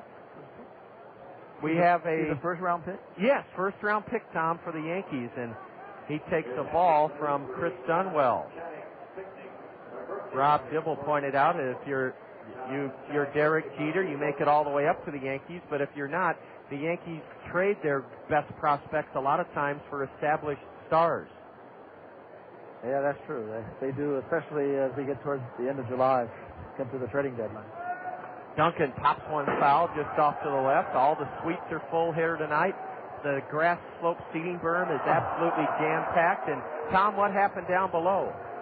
The guy had it in his hands and then it bounced off the netting. He kept juggling it and it went 2 rows back. Oh, brother. Well, at least he didn't flop onto a 4-year-old kid like that man in Texas did. That was an awful scene where that fellow was too aggressive. In fact, the fellow that ended the ball looks like he gave it to the kid in the front, into the row in front of him. Well, that's great. Eric Duncan is handcuffed on a pitch in on his hands, and he's down swinging. Chris Dunwell, a member of the Kane County Cougars, affiliate of the Oakland A's, in 14 starts, 7-3 with a 4.29 ERA. Dunwell fans Eric Duncan. It's 1-1. I'm surprised, Tom, how deep Terry Truffles is playing, and look how deep Dustin Majewski is in left. Boy, this is a deep alignment. Why not? The league's leading home run hitter, Brian DePerick, takes inside. He's whacked 20 home runs already. Were you in early enough to cover the home run contest? Yes, and that was fun, Tom. The guys were nervous, but Brandon Wood won it. The Bud Light home run hitting contest. DePerick, the league's leader, pops one foul. He's limping, Tom. I don't know if he pulled an Achilles or a calf, but Brian DePerick is favoring his right leg. Now he's kicking it up in a heel to quadricep or a heel to hamstring motion to try to loosen up that right leg. I hope he didn't come up with a Charlie horse. All-Star games are kind of infamous for injuries. Oh, we'll never forget swing and a miss. I'll never forget the first baseman in 1967, Carmen Killebrew, pulled his hamstring, didn't he? At a stretch, or was that Boo Powell? The one I remember was the Rose crashing into... Oh, Ray Fosse. Ray Fosse, he tried to catch her. And then, of course, probably the most notable one that that was way before my time. Not Dizzy Dean. But Dizzy Dean. Did he hit in the toe? Well, I think it was Harmon Killebrew or Boog Powell, a stretch in 67 or 68, ripped his hamstring. A ground ball past a good play to his left by Matt Brown at third. On to teammate Matt Pauley. Brian DePerick, nothing for 2, grounds out to third. 2 away in the East 4th inning. We're tied at 1. Tom, people do forget that Harmon Killebrew came up as a Washington Senator. He sure did. He was the first bonus player. And he came from Idaho, Matt Brown's home state. Came up third base. Eventually did move to first, but he was a great player, and I think still goes back to the Twins announcing staff. Stronger than an ox. Swing and a miss by Kevin Collins on a changeup. The only sad thing that's happened to Harmon Killebrew, he's such a nice guy that he's fallen on some hard times because people have taken advantage of him. I'm sure that he's back on his feet now, but at one time he was really hurting financially because he was so kind-hearted. Yeah, the 3 I remember there on those great Twins team, it turned out, but just as they got good, they moved from D.C. to Minneapolis. That was Killebrew, Bob Allison, Jim Lemon, and then the pitching staff was Pascual and Pedro Reyna. People forget about how good a pitcher the Cuban was, Camilo Pascual. He had probably the best curveball in baseball that era. A swing and a foul and more boos from the crowd. Somebody must have flubbed up on a foul ball. Here's a swing and a miss. Strike 3, a changeup. Kevin Collins whiffs. And in the 4th inning, no runs for the East. No hits, no West Airs. Down in order go the East. Tom Hobson, on behalf of the Colonels and the entire community here in Eastern Iowa, thank you. Thanks to Rockwell Collins, because this event could not have happened without your generous, loyal support, Tom. John, thank you for the enjoyment you bring and the Colonels bring to the fans with all the Colonels broadcasts. We appreciate your doing that. We're glad to be a sponsor, glad to be a radio advertiser. And Clay Jones, who threw out the first pitch here, and our other 500 fans are really glad to to be a sponsor of the game, this game, and all the Colonels games. And we look forward to many more years of our working relationship. Tom, here, so do we. Tom Hobson from Rockwell Collins, our guest during the third and top of the fourth inning. Scott Unash will return, and we hope that we can sneak Tony Regans in a little later. He may be dropping by, but Scott Unash is going to join us for the bottom of the fourth. After 3.5, 1-1, All-Star game. You're tuned to the Midwest League All-Star game on the Zone. Look around you. Everyone's different. Some of us are tall, many of us are short. If you think about it, there are many important differences among people. That's what makes us all individuals. Insurance needs are individual, too. Talk to your Pekin Insurance Agency, Sheets Forrest Draper Insurance in Marion, about the proper insurance coverages for your individual needs. See Scott Draper at Sheets Forrest Draper in Marion about insurance for your home, auto, life, health, or business. You can depend on your hometown professionals with Pekin Insurance. Been looking to buy a used car, truck, or van? If so, head to Select Auto now. All vehicles are priced to sell with bottom line pricing. Monthly bills getting you down? Can't afford the car of your dreams? No problem. Select Auto offers payment plans to fit around your budget. Select Auto also offers great warranties on all cars, not to mention their experienced and friendly staff in their full-service service department. Hate being chased around the lot by those annoying salespeople? At Select Auto, you won't be bothered by any salespeople. You deal directly with the owners. Got bad credit? Not a problem. They offer financing for any credit, good or bad. Still not sold? Purchase any used car over $5,000 and get $200 in free gas. Hurry in. This deal only lasts during the month of May. What are you waiting for? Visit either of Select Auto's 2 convenient locations on 1st Avenue downtown Cedar Rapids or on 7th Avenue in Marion. Select Auto, a great way to buy a pre-owned car. Back in the 2004 Midwest League All-Star game, 1-1 as we head to the bottom of the fourth inning. Brand new pitcher, right-hander from the Lansing Lugnuts, and that is Billy Petrick, big right-hander, and he'll face the Colonel third baseman Matt Brown. 16 home runs, puts him third in the Midwest League Home Run Derby, and he's quickly in the hole, 0-2. Scott Unash, John Rogers with you, and we got a cast of thousands getting ready to take over. It's the Midwest League All-Star flavor on the field, and it's going to be that way in the broadcast booth as well. We'll explain here in a little bit. The 0-2 is a curve in the dirt. Gets away from Montero, and it's 1 ball, 2 strikes. You bet, Scott. 2 highly esteemed pros are going to bring us through the 5th and 6th innings, and it'll be South Bend's Mike Lockhart and Wisconsin's Chris Merring to call the next couple of innings, and we're so happy that they can do that because it allows us to watch the game, and let's face it, calling the game and watching the game are 2 different entities. Well, plus we got to keep score. That's going right. to be tough tonight. We're going to try to be their eagle eyes. 1 ball, 2 strikes. The big right-hander delivers inside. That backs Brownie out of the way, and it's 2-2. Well, thankfully, no 3-alarm fire from the third base cookout area. Yeah, the grill got a little out of control a little earlier on. But if that's the worst thing that happens tonight, we're in good shape. It's been a huge success. 1-3-1 for the East All-Stars, 1-3-0 for the West. Petrick delivers, and Brownie goes the other way and slices it foul toward the Papa John's terrace.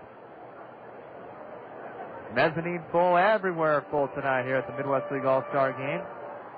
If you're just joining us, you missed big treat. Rob Dibble was with us earlier on. He spoke at the luncheon this afternoon. Did a great job per usual.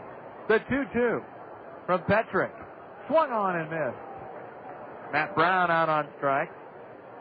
Scott, when you were doing the Bud Light home run hitting contest, I thought from up here, and it's natural, as fun as it was for the kids, they had to be a little bit nervous. Oh, I think they were. Plus, I think a few of them didn't really want to wreck their swings too much. They were down telling their teammates, well, yeah, I'm going to swing. No matter where it's at. 1 out, base is empty for Vinny Rotino. He scored the only run of the game for the West All-Stars, and he takes a look at one in the dirt for ball 1. Single to center. David Castillo, the catcher, is out of the game now. Here's a line drive to center field coming over and making a sliding grab in right center field is Anthony Monaghan of the Peoria Chiefs. Beautiful play on the run. Yeah, Vinny made a bid to go 2 for 2, and a terrific play by Monaghan, who was signed by the Cardinals out of the Independent League ranks. Boy, it'd be nice, Scott. I think this will be Matt Pauley's final at bat. Who knows? Maybe not. B.J. Weed played the entire game last year in Grand Rapids, but wouldn't it be neat if Pauley could get a hold of one? Absolutely. David Castillo brought home the West-only run on a pop-up that was lost in the sun by second baseman Willie Vasquez. And then the East got their run on a long home run by Brendan Ryan. Here's a pop foul our way, and it's 1 ball, 1 strike. Scott, you're right, because Bobby Wilson is now hitting 8th in the West lineup. Colonel Bobby Wilson. That's right. Scott Whitrock on deck. Matt Pauley flied to center his first time up. They've got him shaded over to the left. Pauley lays off a high fastball, and it's 2-1. 2 outs, bases empty here in the 2004 Midwest League All-Star Game. The delivery from Petrick, a rocket to right field. Going back on it is Walker, and he's underneath it in the gap in right center. About 3 steps in the warning track in front of the 390 mark to put it away. A 1-2 inning for Lansing right-hander Billy Petrick. No runs, no hits, no errors, nobody left. John, we're going to enjoy the All-Star Game. And I'll introduce Chris Marion and Mike Lockhart when we return. After 4, we're tied at 1, and you're tuned to the Midwest League All-Star Game on The Zone. The Zone, ESPN Radio 1600 AM, thanks to businesses that have partnered with the Iowa Department of Natural Resources to keep our air clean. They include your local Napa Auto Parts store, your local Napa Auto Care Centers, and your local CarX Auto Service Centers. When you report a vehicle to 1-888-END-SMOG, those businesses offer discounts to help Iowans make repairs and protect our air. Next time you do business with those companies, thank them for helping motorists keep Iowa's air clean. Where can you golf, bowl, and throw darts under the same roof? Must be a big place. Not really. Must be cool. It is. Must be time you told me more. The Double Inn at the corner of Ellis Boulevard and F Avenue Northwest is the place to find all this fun. We have golden tee, darts, a bunch of TVs, and we've got the new Silver Strike bowling game. You really can't golf, bowl, and play darts on the same roof. Dart leagues every night of the week, and don't miss the tournament every Friday night. Find it all at the Double Inn. Toyota Financial Services of Cedar Rapids understands the importance of reading in the lives of our community's children. That's why they're proud to fund the 6th annual Toyota Financial Services Colonel Summer Reading Program. The generous support of Toyota Financial Services will result in Colonel's players conducting a record 32 elementary school assemblies this spring to encourage girls and boys to read throughout the summer. Their reading accomplishments will be recognized by Toyota Financial Services with fabulous rewards. Toyota Financial Services, a true hero to the Colonels and the youth of our community. 2 terrific fellows are going to take us through the 5th and 6th innings in this 1-1 game. Chris Marion is the voice of the Wisconsin Timber Rattlers, and to our left is Mike Lockhart. You heard from Mike earlier this summer. He was a guest on our dugout interview. Mike is the play-by-play voice of Notre Dame men's ice hockey. Both terrific fellas, and Colonel fans across eastern Iowa and from coast to coast on the internet, let's enjoy the next 2 innings with Chris Marion, the broadcaster for Wisconsin, and the play-by-play voice of the South Bend Silverhawks, Mike Lockhart. And thank you very much, John Rogers. Ryan Fearbend, the new pitcher for the Wisconsin Timber Rattlers. He replaces Chad Dunwell of the Kane County Cougars. Dunwell, 1 inning, 1 strikeout, no runs. It's tied at 1, both teams with 3 hits. And the lone error of the game belongs to Brendan Ryan, the shortstop for the Eastern Division. And Mike, so far this game moving along pretty well, and it's very crisply played, so we know that's going to change after we just mentioned that. Once we take over, it's all over. This will now become a 6-hour, 2-inning game right here. So this has been fun so far. Everything is, you're right, absolutely crisply played so far. I think one of the things is that with the pitchers changing each inning, the hitters really aren't getting a chance to look at the guys and what stuff they might have. Well, Ryan Fearband is a pitcher I've had a chance to take a look at all season long in Wisconsin. He struggled in his first outing of the year. He didn't get out of the 2nd inning against Clinton, but since then he has been a very fine pitcher, and he is a left-hander out of Grafton, Ohio. Very high pick of the Mariners in last year's draft out of high school, and he just saw a lot of fans and friends and family when he pitched in Dayton last week. And his first pitch to Alex Frazier is a pop fly into right center field. Terry Truffles, the center fielder for the Beloit Snappers, is there, and Alex Frazier is retired. 1 pitch, 1 out. It's the top of the 5th. And is there any truth to the rumor that we knew Fearbend was going to pitch in the 5th inning, and I was the only person who could pronounce his name? So there is more than truth to the rumor. It's actually a fact. I wasn't going to take a chance with that. I was going to say Fahrenheit 451 or something like that.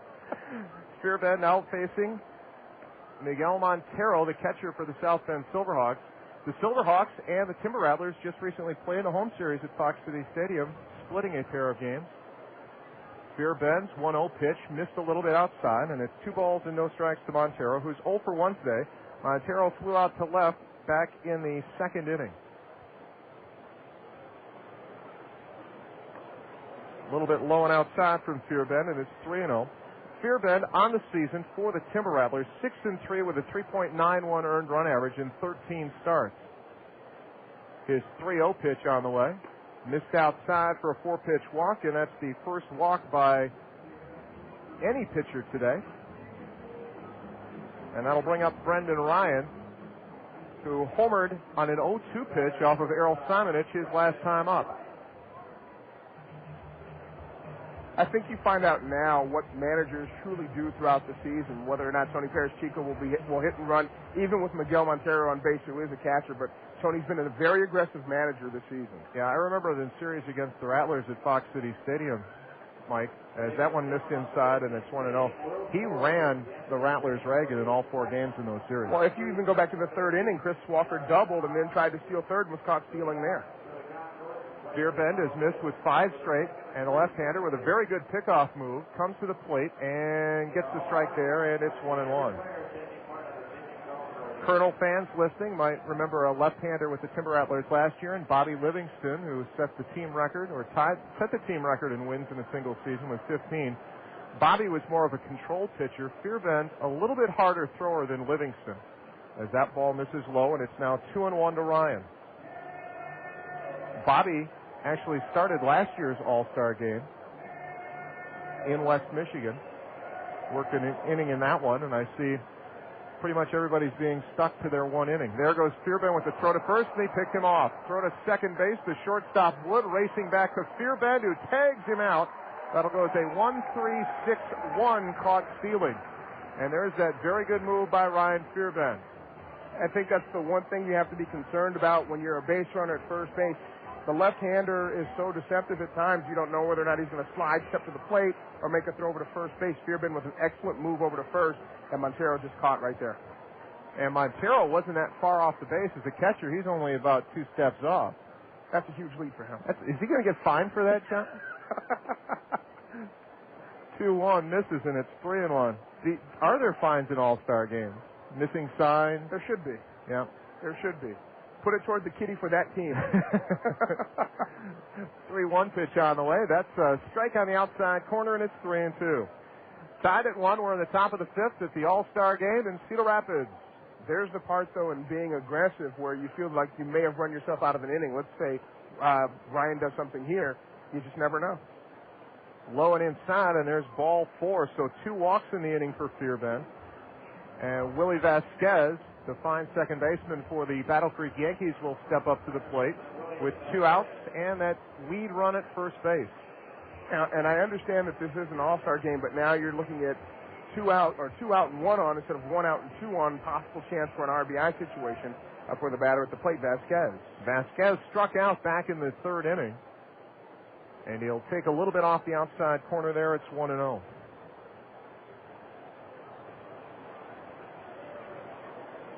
Just a beautiful night. Great crowd tonight at Veterans Memorial Stadium. Fearbend's pitch is driven to left field, deep and gone for Vasquez. 3-1 Eastern Division lead.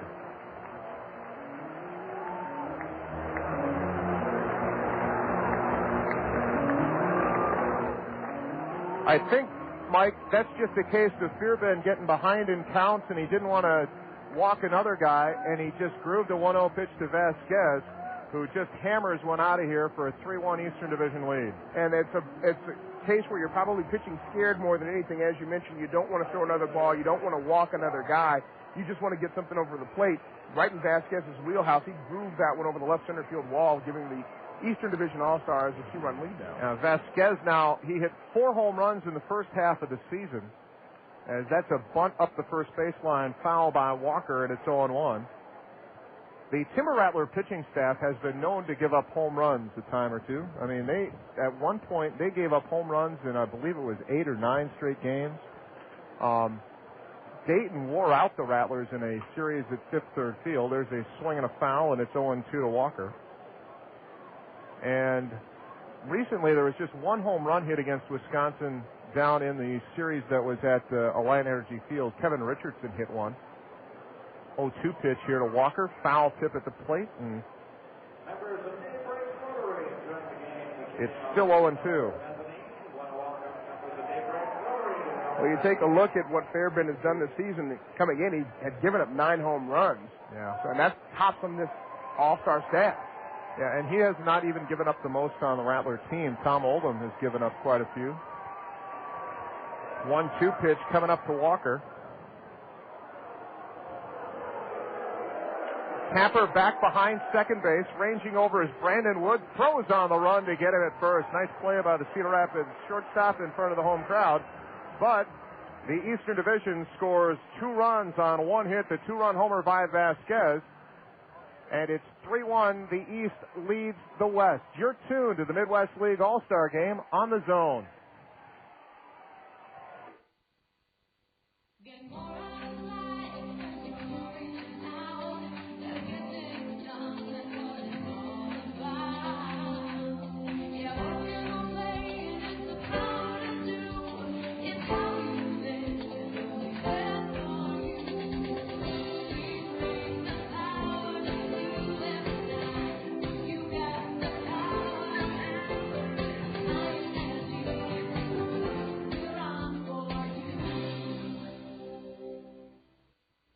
You're in the Zone. Attention sports fans. Iowa's #1 sports announcer is right here on the Zone. For the second year in a row, the Iowa Associated Press has named Scott Unash the best damn play-by-play announcer in the state.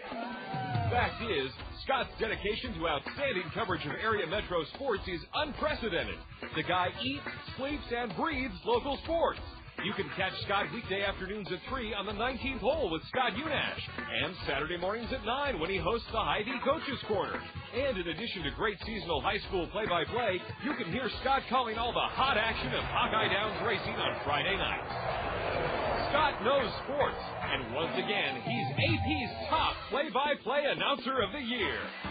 One more reason why you need to keep it in the Zone. ESPN Radio, 1600 AM. Game on the Zone. Chris Merring from the Wisconsin Timber Rattlers here, along with Mike Lockert of the South Bend Silverhawks. And we want to thank John Rogers and the Cedar Rapids Colonels for giving us an opportunity to sit in and help out and just enjoy the baseball game, Mike. Without question, and one of the good guys in the Midwest League in our fraternity, Mr. John Rogers. See, he's being humble. He doesn't want to smile right now or do anything like that. Just sitting by with the stopwatch, giving us cues. Still working. Still working. Still working. He's not on the air, folks, and he's still working. Dirk Hayhurst is the new pitcher for the Eastern Division. He replaces Billy Petrick.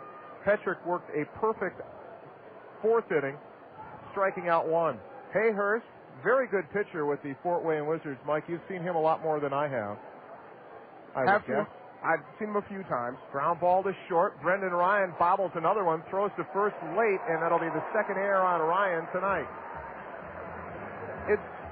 It's amazing, and they're going to charge him with the error 6, Chris, but 2 easy plays that he's had today, he hasn't been able to make. The one tough play, he turns into a 6-4-3 double play. Yeah. So that was Scott Whitrock, Wisconsin Rapids' own. Scott Whitrock out of Madison Area Technical College, reaching on the E6. And here comes a hometown boy, Bobby Wilson, the catcher for the Cedar Rapids Colonels. He hit .291 in the first half, and off and running is Whitrock. He'll make it without a throw. So a stolen base gets Whitrock into scoring position, with the Western Division trying to answer back from that 2-run home run by Willie Vasquez in the top half of the 5th. Well, the Western Division being a little aggressive here in this inning, Michael. And really not surprised with that either. Wilson to left field. Deep. hooking foul. Just a little out in front of that off-speed pitch. And it's a 1-ball, 1-strike count to Bobby Wilson. 4 homers, 34 RBIs, with 11 doubles in the first half. Nobody out. Whitrock at second and a 1-1 to Wilson. His little flare into shallow right center field. Back on it, and it's going to drop in. Heading for third is Whitrock, and he'll make it easily. That dropped in just out of the reach of Vasquez and Chris Walker. So runners at the corners with still nobody out. And it looks like it's going to be Dustin Majewski to get another hack here for the Western Division. He struck out on a 2-2 pitch back in the second inning, so he's 0 for 1 in the All-Star game tonight. Kane County and Cedar Rapids well represented at this All-Star game, and also Fort Wayne and Lansing. And 3 of those 4 teams are in the playoffs for the 2003 season. There's a hot shot through the left side, a base hit. Whitrock will score, and Majewski picks up the RBI single. Apparently all we had to do to pick up the offense was come into the booth, Mike. Good piece of hitting there. Just went with the pitch. It was off of the outside portion of the plate. The left-hander stuck it between the 5-6 hole, got himself the RBI base hit, and now it's a 1-run game again. Terry Truffles, who wore out the Rattlers in a series at Pullman Field in mid-April, stands in. Truffles, 2 homers, 25 RBIs, but a .308 hitter. He goes to bunt and bunts it foul at the plate back into Miguel Montero's shin guards. That looked like more of a bunt for a base hit than anything else. Duncan was playing deep at third, about 5 feet behind the bag or so. Now he's moved up to just about even with the bag. Kind of tough to work on bunt defenses for an All-Star game, too. Signs might be a problem. 0-1 coming up to the Beloit snapper, Terry Truffles. And he'll take low and away, and it's 1-1. It's 3-2 now, the Western Division, with runners at first and second and nobody out in the bottom of the 5th inning. Dirk Hayhurst is on for the East. Hayhurst 4-2 in 17 appearances this season, with an ERA of 2.5. Breaking ball missed up, and it's 2-1. I saw Hayhurst pitch when the Rattlers were at Fort Wayne earlier this season. He was like a lot of Fort Wayne pitchers. I don't know if it's a Padres kind of thing, but they really like to use their relievers a lot. Truffles lines one down the right field line, slicing foul into the corner. And it's 2-2. That's kind of an organizational thing with them, Mike. Yeah, well, I think, and you take a look at a lot of what organizations are doing now, where the Reds started the piggyback system in their minor league organizations. The Rangers do the same thing, so you'll see that with Clinton. And here you find the Padres using their relievers an awful lot. Yes, they had a sidearm reliever, J.J. Trujillo, who set the save mark in the Midwest League. They used him pretty much every game that they could. 2-2 pitch to Truffles is on the way, and Truffles grounds one to third base, backhanded by Duncan, steps on third for 1, throw across the diamond in the dirt and late. So Wilson is out 5 unassisted at third base. Truffles will reach on the fielder's choice as Majewski takes second base. So runners still at first and second with 1 out, and here comes Mitch Meyer, one of the highly thought of prospects in the Royals organization, playing for the Burlington Bees this season. Seemed like a slow developing play. It was just Duncan took his time. Thought he might have had just 1 more out to get with that throw. There's a line drive to right center field. That's going to drop in for a base hit. Here comes Majewski around third, and he will score. There will be no play anywhere else, and it's tied at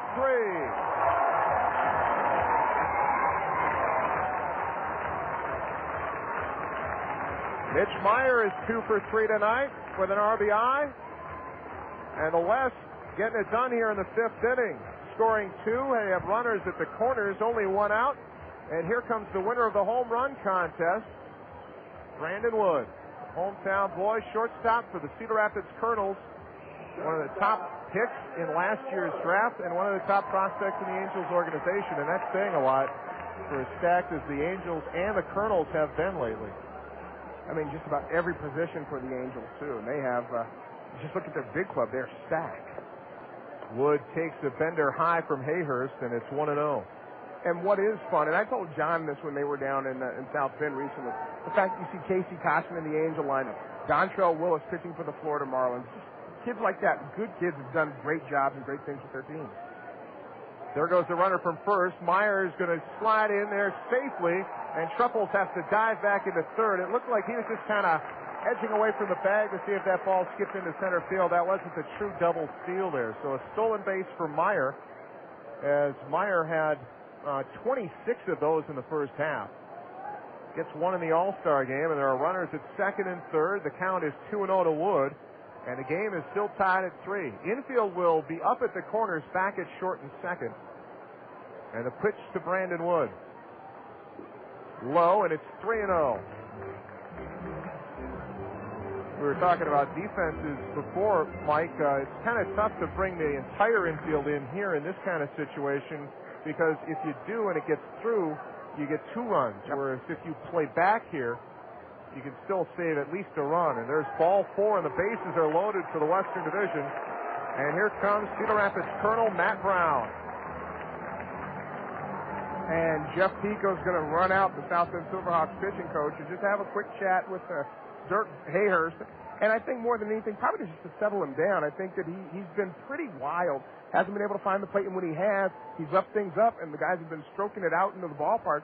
And one of them almost left the yard. Would have been a home run if it had stayed fair. True. And you don't see too many visits by pitching coaches to the mound in All-Star games, and they do exactly to talk about what you're talking about there, Mike. Yeah, and I think Pico's just telling him, hey, it's just another baseball game. And I know it's hard to think of it like that when you're coming in and you'd like to do well, obviously, regardless of what type of All-Star game it is. It's a game with your peers, and you want to do well. Yeah. How does Jeff Pico handle the South Bend Silverhawk pitchers? I thought he's handled them very well so far, and the real test is going to come in the second half. He's lost 5 starters that he had from the very beginning of the season, and 6 pitchers, one of them going to Double-A as a reliever, and 2 of them going to Double-A as starters. All right, Brandon Wood steps in. He is 0 for 3 tonight. He's grounded into a double play and struck out. He's got the bases loaded and 1 out in a tie game in the bottom of the 5th. Hayhurst's pitch is over the inside corner, and it's 0-1. That just looked like a little get-me-over fastball there. Well, I think the other thing is Pico probably goes out there and says, look, throw your best pitch. That's what you need to do. That's how you'll get out. Hayhurst working from the stretch with the bases loaded, and the pitch on the way is pulled foul down the third baseline, right off the Eastern Division dugout protecting fence. There's got to be a shorter word for that. Facing? There you go. Okay. 0-2 pitch coming up to Wood. That's all I could come up with. Facing works with me.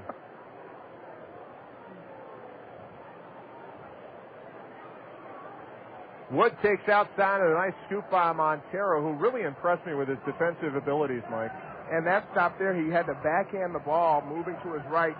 Usually you don't want your catcher doing that. You want him to move, put his body in front of the baseball, and cradle it, but that was a play where Montero actually had to backhand the baseball.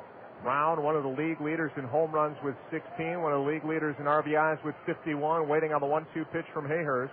And he grounds one towards left and through a base hit. Here comes 1 run. Here comes Meyer around third. He will score, and it's 5-3 Western Division.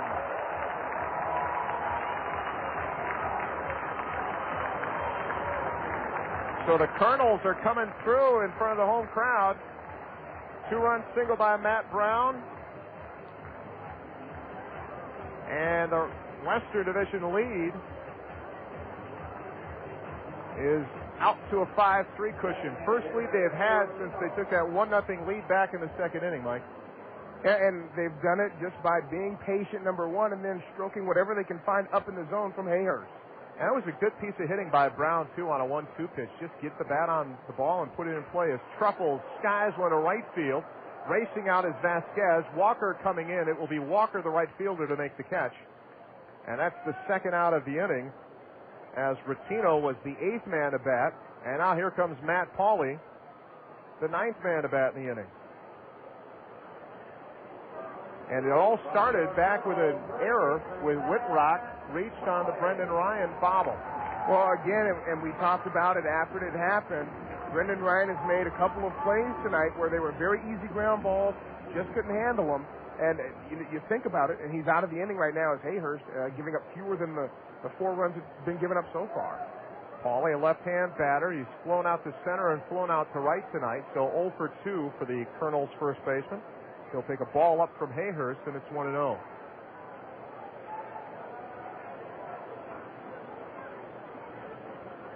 Pauly lines one towards shallow left. Frazier coming on. It's going to drop in front of him. Here comes Wood to score. And it's 6-3, Western Division. Brown will stop at second base. And here comes the guy who started it all, Whitrock. You don't often see pitching changes in the middle of innings either, Mike, but there's someone warming up in the Eastern Division bullpen. I believe that's another Fort Wayne Wizard down there. And that will be a pitching change here. Dirk Hayhurst is done. He faces 9 batters, gives up 5 runs, and leaves with a 6-3 deficit. So we have a pitching change here at the All-Star game in Cedar Rapids. We'll be back with the new pitcher in the line on Hayhurst after this. You're tuned to the Midwest League All-Star game on the Zone. Toyota Financial Services of Cedar Rapids understands the importance of reading in the lives of our community's children. That's why they're proud to fund the 6th annual Toyota Financial Services Colonel Summer Reading Program. The generous support of Toyota Financial Services will result in Colonel players conducting a record 32 elementary school assemblies this spring to encourage girls and boys to read throughout the summer. Their reading accomplishments will be recognized by Toyota Financial Services with fabulous rewards. Toyota Financial Services, a true hero to the Colonels and the youth of our community. Summertime means Colonels baseball, sunlight until 9 o'clock, watermelon and lemonade, taking the kids to the swimming pool, and a host of other leisurely pursuits. Comfort Solutions by Banks stands ready to ensure that your family stays cool when you're busy with all of your summer fun. Comfort Solutions by Banks are your indoor comfort specialists. With all of the fun activities that fill up your summer, it's comforting to know that the Comfort Solutions by Banks family can take care of your family. Comfort Solutions by Banks is proud to offer your family personal and caring service. If something goes unexpectedly wrong with your home's cooling system, you can count on Comfort Solutions by Banks to provide you with courteous and professional service under any circumstance. Enjoy your summer and let the family at Comfort Solutions by Banks take care of yours.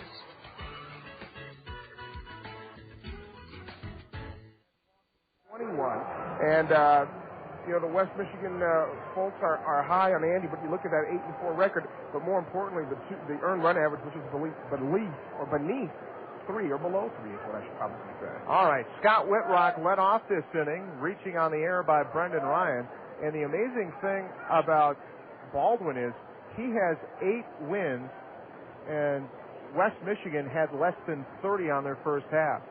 I mean, he was pretty much the pitcher for West Michigan in the first half. And now we'll have a visit. I think there might have been a cross-up on the sign there between Miguel Montero and Andy Baldwin as Montero goes out to talk things over with the right-hander. West Michigan finished 29-40 in the first half, and Baldwin won 8 of those games. 2 outs, runners at first and second, and Whitrock will take a strike there from the sidewinder, and it's 1-1. You think about that, and that's tough sledding for a guy to go out there, and not necessarily a lot of pressure, but then to look at that and to look at what he's done. Whitrock swings and misses, and it's 1-2. What you can say as you go to your agent, if you have one, look, I carried this team on my back. I had 8 wins in 14 starts.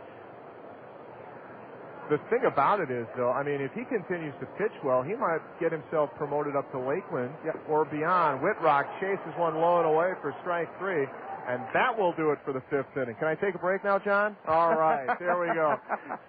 6-3, the Western Division leads the East after a 5-run bottom of the 5th. Back with more of the Midwest League All-Star Game. You're tuned to it on the Zone. When searching for a professional logistics team of experts to handle your warehousing operations, look to Worley Warehousing. Worley Warehousing will help you achieve greater efficiencies by providing superior warehouse facilities, technological advancements, and expert professionals.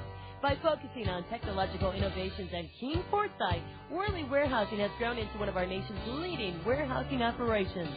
Worley Warehousing, your single source for all of your warehousing and distribution needs. Here's a fact about the new Veterans Memorial Stadium I bet you didn't know. All of the grounds surrounding our community's newest source of pride are maintained by Greg's Lawn Service. That's right, it's Greg's Lawn Service that provides you with that initial lift when you approach our magnificent new ballpark.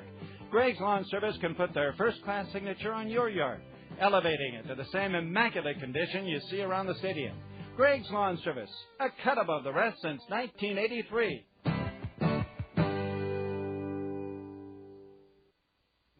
Your Cedar Rapids and Marion Hy-Vees are proud to support one of our community's most renowned and cherished assets, the Cedar Rapids Colonels. Your Cedar Rapids and Marion Hy-Vees believe in the core values that comprise the essence of Colonel baseball: fun, wholesome, affordable entertainment for us all. As you look ahead to the many joys of summer, your Cedar Rapids and Marion Hy-Vees encourage you to visit the fabulous new Veterans Memorial Stadium. Your Cedar Rapids and Marion Hy-Vees, embracing Colonel baseball, a community treasure. For the Western Division, 3 runs, 4 hits, and 2 errors for the Eastern Division. There have been a couple of defensive changes for the West. Now in at third base for Matt Brown is from Kane County, Vasily Spanos. In at first base for Matt Pauley is Josh Cruiser of the Clinton Lumber Kings. And taking over for Rattler left-hander Ryan Fearbend is Cedar Rapids Colonel right-hander Michelle Simar. Now to take us through the 6th inning, here is the radio play-by-play voice of the South Bend Silverhawks, Mike Lockhart. Thank you very much, Chris Maring. Michelle Simard on the hill for the West All-Stars, 6-3 on the season, a .313 earned run average. He's made 13 starts. He's appeared in 14 games. He struck out 77 and walked 21 so far in the season. Chris mentioned the changes defensively for the West All-Stars. For the East All-Stars, in the top half of the 6th inning, it'll be Anthony Monaghan, Eric Duncan, and Brian DePerick. A 5-run 5th inning for the West has pushed them to a 6-3 lead, 6-8-0 for the West, 3-4-2 for the East. And you have to figure, if you're Brendan Ryan, you have to feel really bad about that. He's committed both errors for the East. First pitch from Simard, fouled off left side out of play, and the count, no balls and 1 strike. Monaghan 0 for 2. He's grounded and struck out.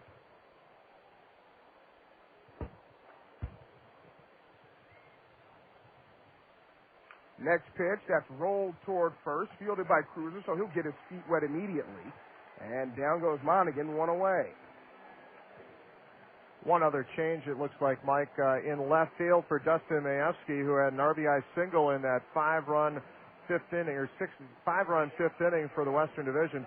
It's another highly thought of Royals prospect in Chris Lubanski. So it's Cruiser, Mayer, Wood, and Spanos on the infield from first to third, as the first pitch from Eric Duncan misses low and in, 1-0. It's Lubanski, Truffles, and Ritwak in the outfield, Castillo behind the plate, and Michel Simard on the mound. The 1-0 brushes Duncan off of the plate, and the count 2 balls, no strikes to the left-handed hitting Duncan. Duncan is grounded to the box and struck out, looks at ball 3, and trying to get the East back in this game, get some runners on base. He has the count in his favor, 3 balls and no strikes, and Simard will come back 3-0, and that's swung on and missed. Boy, swinging at a 3-0 pitch in an All-Star game, why not? Are you going to be fined for that? Who's going to get mad at you for swinging 3-0? The 3-1, that's pulled foul right side. It'll roll toward the bullpen, where a couple of right-handers are throwing for the West All-Stars. I have 4 eyes, and I tell you, I can't make out numbers still. I think one of them is from Beloit, Luisimar Pena. And the other one would be Maximum Effort Bob Zimmerman of the Cedar Rapids Colonels. Ah, yes, old Bob Dylan. That's pitch to Duncan. that misses inside for ball 4. Any of you that are folk music or 60s music aficionados hopefully will appreciate that. Bob Zimmerman out of the state of Minnesota, but not this Bob Zimmerman, I'm sure. So Samard excused the walk, one-on-one out. That Bob Zimmerman was a lefty. Here's Brian Doperic. First pitch to him, that misses low, and the count is a ball and no strikes. Doperic is grounded to first and grounded to third. Nothing for 2. What a season for Brian Doperic and for his Lansing Lugnut teammate Kevin Collins. They've been trading that league lead in home runs back and forth. They have 39 home runs between them in the first half. I don't think the Silverhawks have 39 home runs all season. Doperic swings and misses at the next pitch. The count 1-1 with Fernando Valenzuela Jr. waiting his turn on deck. Outfield just about straight away. The next pitch to Doperic. That'll catch the outside black. And the count is 1-2. That was a nasty pitch by Samar right there. Just dropped it in there on a 1-1 pitch, and now it's going to be Doperic wondering what's coming next year, 1-2. Samar could waste a pitch here, throw one low and away. But remember, you have the runner at first base. Here's the pitch.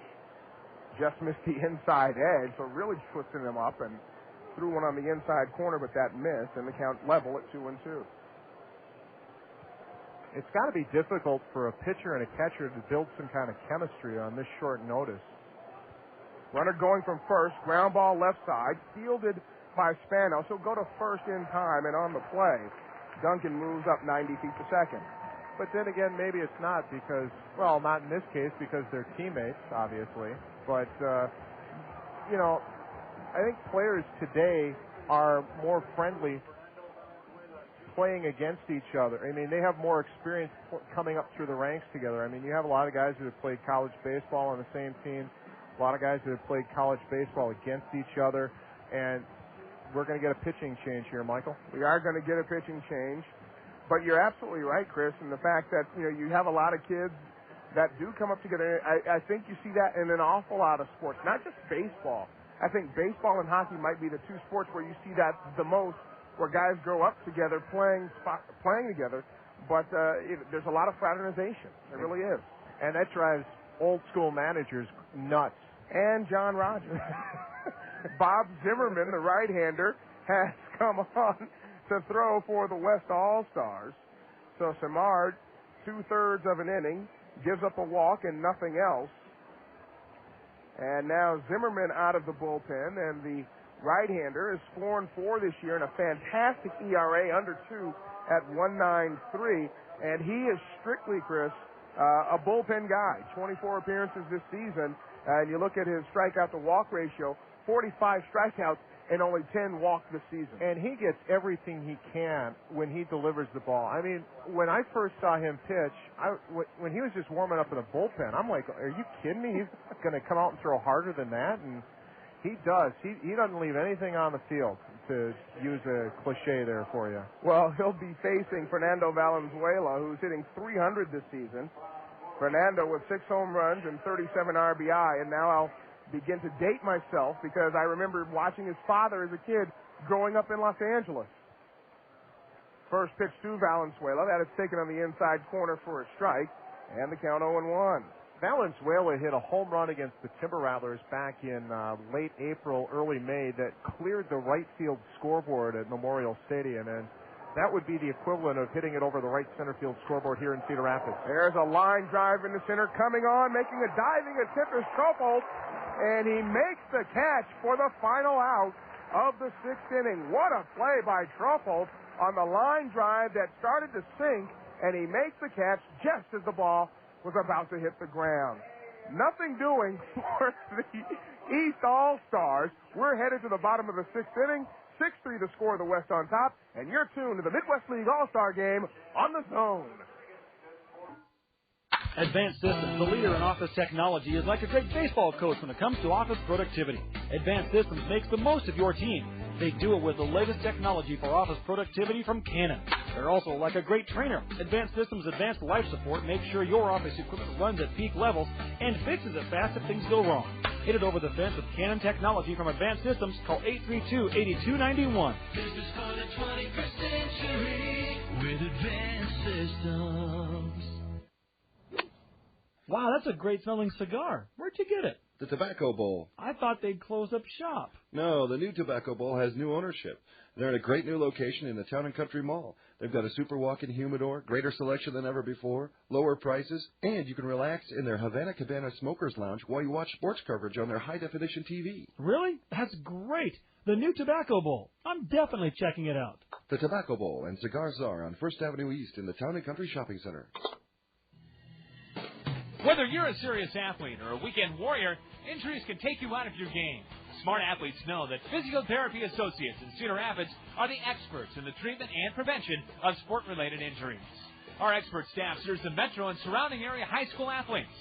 Physiotherapy Associates in Cedar Rapids, the smart choice in sports medicine. Call us at 398-1569. That's 398-1569. We'll get you back in your game today.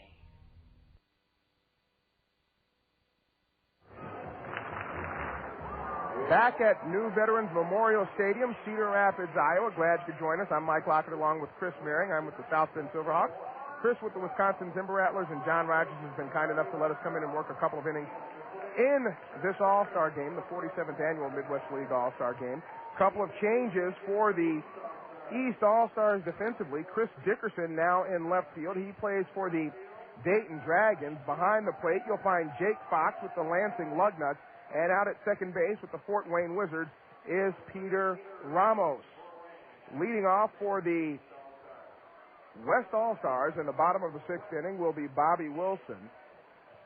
Wilson singled his last time up. In some small way, he was a part of the 5-run fifth inning that the West had. And here he shoots one through the right side for a base hit. And so Wilson now 2 for 2 on the evening. 2 for 2 in a Midwest League All-Star game. That's not a bad night. At home. Yeah, at home. He's making his bid for the old MVP. Well, I think you got a couple of players right now. Matt Brown with a 2-run single in the fifth. Castillo with a couple of hits. Meyer with a couple of hits. As Chris Lubanski will step up. He took over for Mayeski defensively in the top half of this inning. And he fouls one into the screen behind home plate, 0-1. Lubanski this season hitting .249. He has 7 home runs, 22 RBI. Infield looking to shoot a pair. Next pitch, is taken for a called strike by Lubanski, and the count, no balls and 2 strikes. Andy Baldwin is still on for West Michigan. He came on to get the final out of that bottom half of the fifth inning by striking out Scott Whitrock, the 10th man to bat in that inning for the West. Next pitch at the feet of Lubanski, able to dance out of the way of that pitch. And the count is 1 ball and 2 strikes. You have Wilson standing at first base. And looking at his numbers, he's stolen 3 out of 5 this season. Next pitch, that'll brush Lubanski off the plate again. The left-hander jackknifing out of the way of that one. And the count level at 2-2.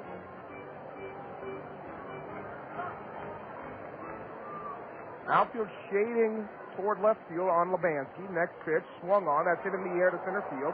Going back is Monaghan. This ball is still over his head and off of the wall. Wilson will hold at third. It's a double for Lubanski. Runners at second and third for the West, and no one out in the bottom of the sixth. Wilson had to hold up there at second base. He had a thought maybe that Monaghan might have a chance to race back on it and make the catch. But once that ball one-hopped the wall, Monaghan played it pretty well and got it back in quickly. And the one thing that I love here about Veterans Memorial Stadium, Mike, is there's a lot of room for the outfielders to roam. There was a very fine center fielder for the Timber Rattlers last year in Gary Harris.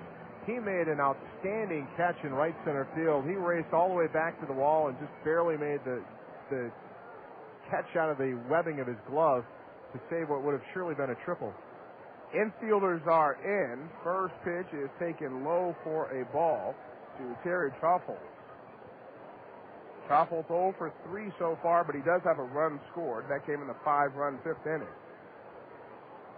If you're listening to a broadcast on the Zone for the first time this year on the Colonel's website, as the next pitch was behind Truffles, and the count 1-1. You mentioned a lot of room to roam. The dimensions down the line in right field, 325, 390 to right center. And then I don't even know what to call the 403 mark, John. I mean, dead center is 400 feet, but just off to the right of dead center, it's 403 feet. And the largest part of the park is 407, just off to left field. Next pitch to Truffles. He'll cue that one off of the end of the bat towards the screen. And the count moves to 1 ball and 2 strikes in Baldwin's favor. In left center field, 378, and then down the left field line, 315 feet to the foul pole. Again, the infield and outfield regular depth. Here's the 1-2 to Truffles. Swung on and missed. Waved at a pitch that was well outside of the strike zone. Good pitch by Baldwin to get him out. 1 away. The infield will probably still play up, but Baldwin gets the first out of the inning. Yeah, and Baldwin showing some emotion there. He pumped his fist as he struck out Truffles swinging with that very nice slider away. You know, some ballparks you can label pitchers parks, other ballparks you can label hitters. This is more like a doubles and triples park, Mike. Mitch Mayer at the plate. Looked at the first pitch for a called strike. It was right at the knees and over the heart of the plate, 0-1. I'll tell you, if Mayer gets a base hit here, knocks in a couple of runs, I think he puts himself in the front running for the MVP award tonight. He already has a single with an RBI. That was in the 5th. This pitch is pulled toward Rhodey. Rhodey, oh, bad hands, Rhodey. Bad hands, Rhodey. You're supposed to hold on to that, for crying out loud. How long has this guy been around ballparks, John? How many years? How many years? No balls and 2 strikes to count to Mitch Mayer of the Burlington Bees. Baldwin's next pitch tried to break him inside, but Mayer not going for that pitch, 1-2.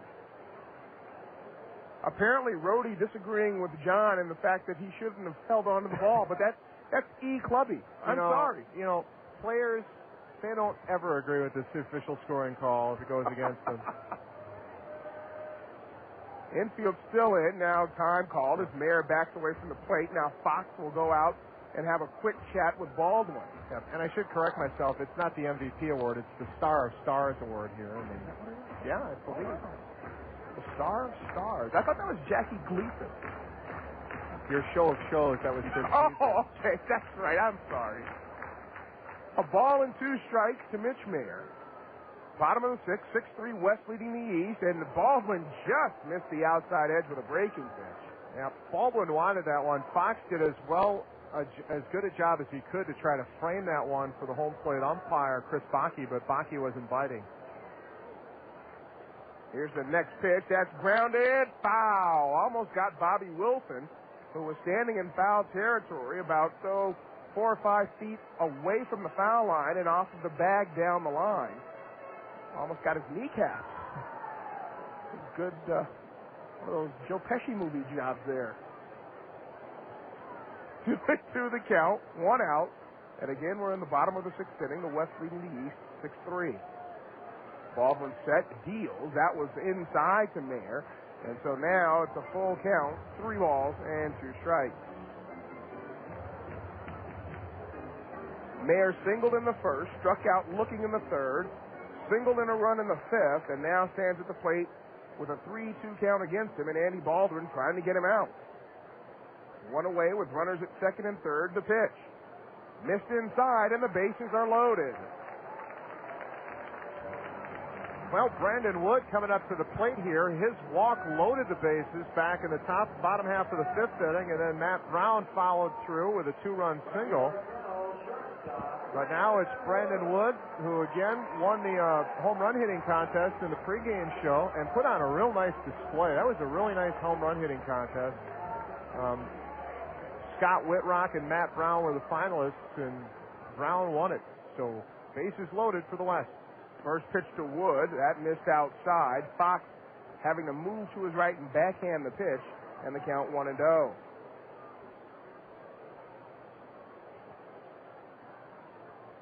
This is the 10th year of the East versus West All-Star game, as this one's grounded back to the mound. To Fox for 1, down to first, and that is a 1-2-3 double play, and that will retire the side. So Baldwin and the East All-Stars get out of it cheaply enough. They do give up a couple of hits, but the bases, with a bases-loaded chance for Brandon Wood, he grounds into the double play, and that retires the side. 6-3 the score. We're headed to the 7th inning, and you're tuned to the Midwest League All-Star Game on the Zone. When we met, it's forget, we would never forget the Ojanos.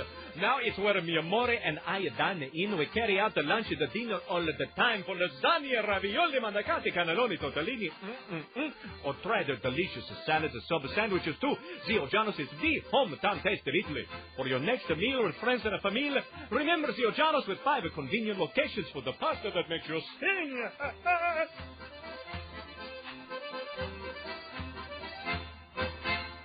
This is an emergency. This isn't. Say it's an evening or a weekend, and you have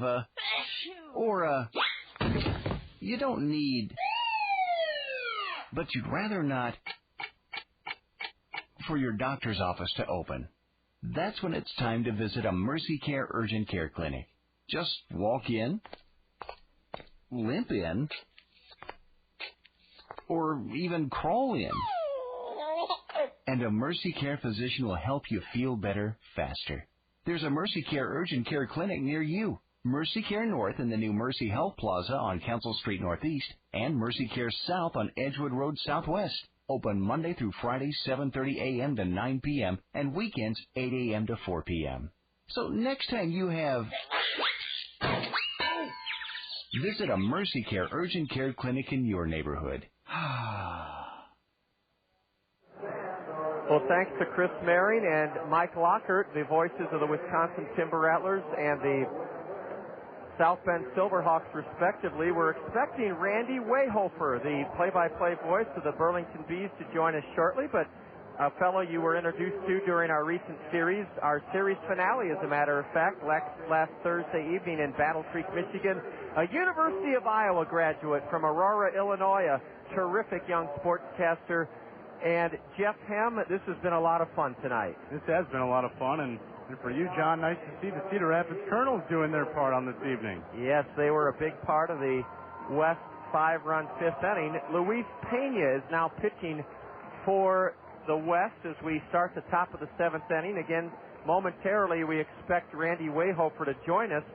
We're in the top of the 7th, and it's 6-3 in favor of the West, and a 6-foot 6-inch right-hander with a terrific live fastball. Luis Pena will pitch to left-handed hitting Chris Dickerson of the Dayton Dragons. He has some very colorful socks on, black socks with green stripes and a strike called.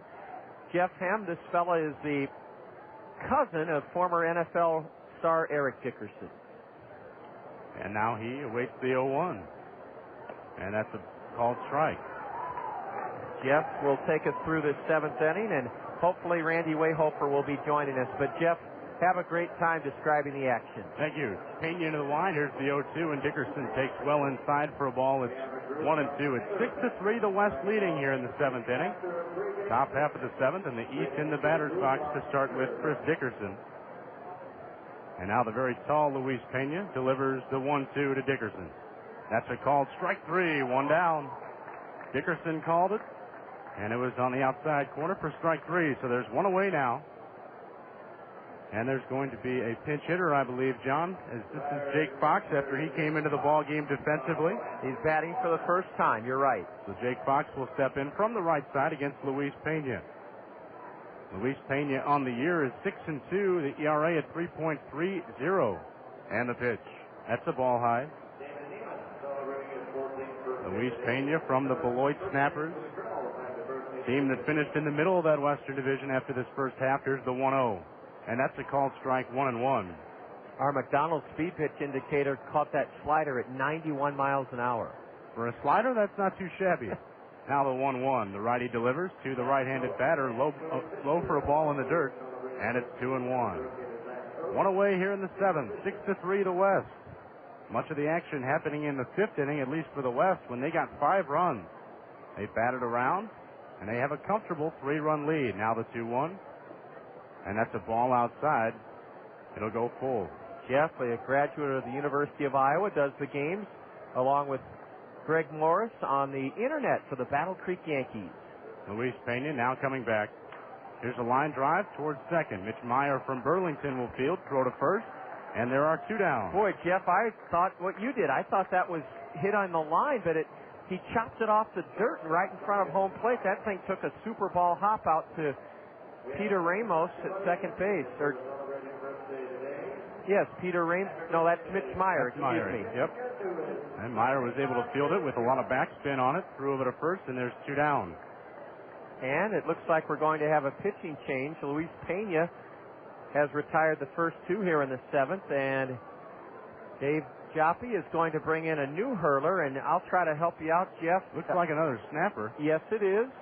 It is a Beloit snapper coming in to pitch for the West, and that Beloit snapper, Dana Evelyn. Dana Evelyn, and this fella reminds me, Jeff, of Mickey Lolich. Well, wait a minute. Is this Dana Evelyn? Dana Evelyn's a lefty, and this is a righty, so let's double check that. Well, I can't tell now. Dana Evelyn, I know, is a left-hander. Oh, that's the Lumber King. Oh, this is the Lumber King. That's okay. Matt Farnham. All right. Boy, I'll tell you, this All-Star game is a lot of fun, but it can be a scorekeeper's nightmare, can't it, Jeff? It sure can. So it's Matt Farnham on from Clinton. And Farnham will bring into this ball game a 5-2 record in the first half. John, an impressive 3.00 ERA. He made 11 starts for Clinton. A team that had its own struggles in the first half was able to finish at 2 games above 500. And their 2 best players, Juan Senrizo and Ian Kinsler, were promoted just before the All-Star break, Jeff. And that's the catch-22 of this minor league system, is that if you get attached to a team and you're doing well, you wish the guys well when they earn that promotion, but then you hope your system is deep enough to cover the loss or the promotion, so to speak. And it's the name of the game, and that is that when you prove yourself at one level, you should have an opportunity to play at the next level. The only downside is you grow attached to these guys. 11 players in all were chosen and then promoted. And you're right, Clinton had 3 of them. Quad City's had 2, and I do the games in Battle Creek, and we had a guy, Melky Cabrera, a very impressive outfielder that was promoted to High A Tampa and made way for Matt Carson to come down, and he's hit everything in sight. So sometimes it works out well for both. One guy is struggling, he comes down and catches fire, and the other guy catches fire and then goes up.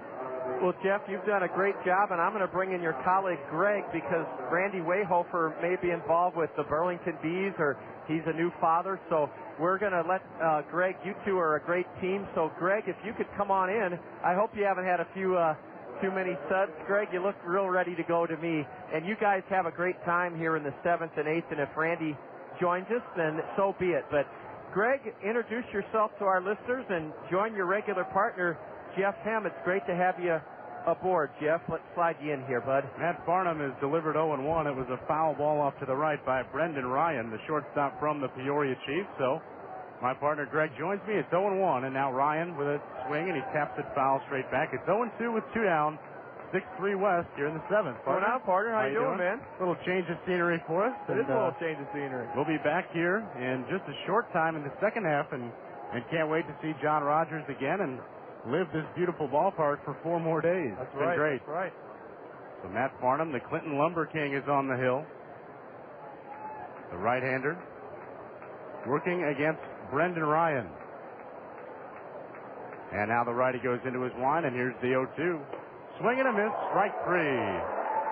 So the East is done in the top half of their 7th. They go 1-2-3. Matt Farnham comes on, strikes out the only batter he faces after 6.5 at new Veterans Memorial Stadium. The West leads at 6-3. You are tuned to the Midwest League All-Star Game on the Zone.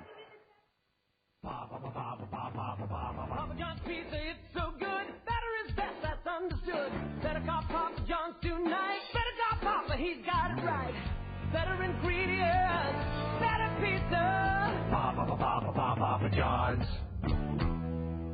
Attention baseball fans, call your local Papa John's for our home run special. Get a large pizza with up to 3 toppings of your choice for only $9.99. Papa John's. Better call Papa. Faucets leaking, termites feasting, fishing, tackle, paints and spackle, tubs, jacuzzis, tapes and movies, everything from A to Z. Tile and lumber, tons of plumbers, elevators, carpet makers, radiators, party favors. Take a look and you'll see. Let your fingers walk into Yellow Book. The other book. When it comes to making their buying decisions, people today let their fingers do the walking through Yellow Book Yellow Pages. It's no wonder. Yellow Book's packed with money-saving coupons, restaurant menus, and vital community info. And with more ads than ever before, it has everything you need right at your fingertips. It's easy to spot. Just reach for the yellow directory with the map on the cover and join the smart shoppers who choose Yellow Book, not the other book. Put your business in Yellow Book. Call 1-800-YB-YELLOW. Let your fingers walk into Yellow Book. The other book.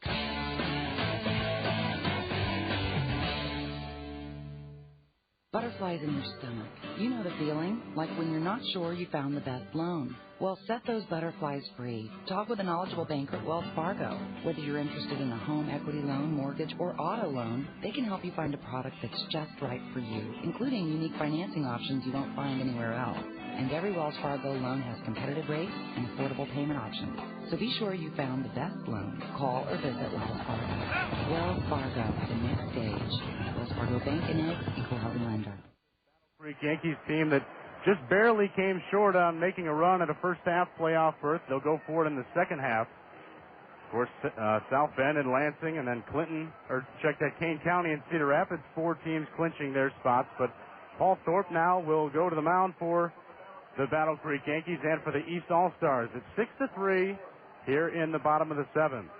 Eric Duncan is still at third base from the Battle Creek Yankees. Brendan Ryan, the shortstop from Peoria. Peter Ramos from Fort Wayne is at second base. And is that still Brian DePerick out at first base? That is Pickens. So Jordan Pickens from Fort Wayne takes over at first base. And that's the infield right now. And Paul Thorpe now will face the heart of the Western Order here. It's Vasily Spanos, who came into the ball game for Matt Brown. Now out in right field, it'll be Lino Garcia. Lino Garcia taking over for Chris Walker in right field for the East. Always difficult to get all the defensive changes before an inning begins. Better do this game in pencil, Greg. Better do this one in pencil. I've got it in pencil. My pen is thrown away with that. Now the short, stocky closer is ready to deliver, and he takes a fastball, and here comes Spanos on a fly ball to center field. Not able to make the catch is Anthony Monaghan. Spanos came off the bag at first, but he'll be able to get back, and it's a leadoff single. So the first fastball from Paul Thorpe is lined right back up the middle. A single for Vasily Spanos. Runner aboard with nobody on, and now a pinch hitter, Vinny Rotino, who started the ball game at DH for Beloit, has now been relieved. And Brock Peterson from the swing of the Quad Cities will get a chance to swing something here in the bottom of the 7th. So Brock Peterson, 6'3", 215 pounds. From the right side, he takes a called strike, 0-1. Runner at first is Spanos from Kane County. And Brock Peterson at the plate against Paul Thorpe. Last of the 7th, 6-3 West. Got Clayton Rapata warming up in the bullpen for the East right now. Swing and a miss. Good off-speed pitch there by Thorpe. Peterson waved at it, came up empty, and it's 0-2. What a game this has been, Jeff. 6-3 to score right now, bottom of the 7th. 5 runs for the West in the bottom of the 5th. Really the difference in this ball game so far. Thorpe comes set for the 0-2. Here it comes. Swing and a miss. Strike 3. After a leadoff single, the second man is down on strikes. And now Josh Cruiser from Clinton will make his way to the plate. He came in defensively for Matt Tolley. Tolley, the infielder from Cedar Rapids. And now Josh Cruiser, the Clinton Lumber King, gets a chance against Thorpe. 1 out, 1 on, and the pitch. Curveball, a beauty, strike 1. And over the last couple ball games that Paul Thorpe was involved in, that curveball was his best pitch. His fastball is normally reliable fastball, kind of went away from him, but that curveball is still solid. Thorpe coming back with the 0-1, a fastball, and it's fouled straight back. 0-2 to count. Paul Thorpe from Battle Creek against Josh Cruiser from Clinton. Beautiful night for this game, Jeff. Absolutely beautiful out here. No wind. just a pleasant night for baseball, and Cedar Rapids has done one heck of a job of hosting the All-Star game. Cruiser, slightly open stance. Big Kid bats from the right side. He awaits the 0-2. Swing and a miss. Strike 3. Back-to-back punch-outs for Paul Thorpe. There's 2 down. Spanos still at first. And now Scott Whitrock from Quad Cities will come up. And coming out to the mound to make a change is the manager from South Bend. It's going to be a southpaw coming in. Is this Clayton Rapata? It is. Correct. Clayton Rapata. So Clayton Rapata, the southpaw, will come in. Paul Thorpe works 2/3 of an inning. Gives up a leadoff single to Vasily Spanos. And then Brock Peterson and Josh Cruiser struck out consecutively. So Tony Perez-Chica has made the change. And the lefty Clayton Rapata will come up. To recap this ball game a little bit, the West scored first. They got a run in the last of the second inning. An RBI from David Castillo from Kane County. And Brendan Ryan in the top of the third went deep. The Peoria Chief with a home run. That tied things at 1. Then you take it to the 5th. And the East had a very short-lived lead in this ball game. Willie Vasquez, the infielder from Battle Creek, hit a 2-run shot. He had Brendan Ryan on base after a walk in front of him, so that was a 2-run shot. It went to 3-1. But then the West had other ideas in the last of the 5th, getting 5 runs. 10 men came to the plate before Andy Baldwin was able to close out that inning. So after the 5th, it was 6-3, and that's where we're at right now. And there's a runner aboard with 2 down here in the last of the 7th. It's Vasily Spanos from Kane County.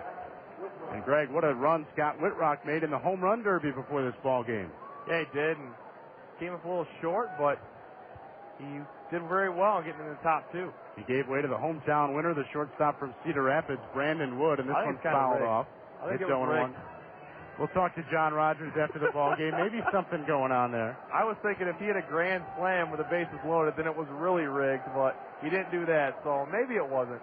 Scott Whitrock hit 256 with 8 home runs and 32 runs batted in the first half. He takes the ball well and in, almost skinned the kneecap. It's 1-1. And Rapata, setup man for Adalberto Mendez to the Lansing Lugnuts, and we just saw these guys not too long ago as Battle Creek took on Lansing, and Rapata very good. The southpaw comes set. He's ready for the 1-1. From the side, a little looping pop-up in the infield. Brendan Ryan, the shortstop from the Peoria Chiefs, will haul it in. So a leadoff single for the West by Vasily Spanos. He's stranded. The West does not score. We've played 7 full innings in this Midwest League Midseason Classic, and you're tuned to that Midwest League All-Star Game on the Zone, 6-3 West. Are you cut out for adventure? The Steve Keyhoe Jewelers Zone ESPN Radio Couchette Diamond Treasure Hunt is on. Listen for clues to unlock the location of the key phrase hidden somewhere in Cedar Rapids. We'll even give out the GPS coordinates for all you geocachers out there. Find the phrase, write it down on your official entry form, and you could win the rock that will melt your lady's heart. A Couchette cut diamond, the new shape for romance. The Couchette diamond, valued at over $5,000, is on display at Steve Keyhoe Jewelers. This week's clue, the key phrase can be found where the stars of the Midwest will shine.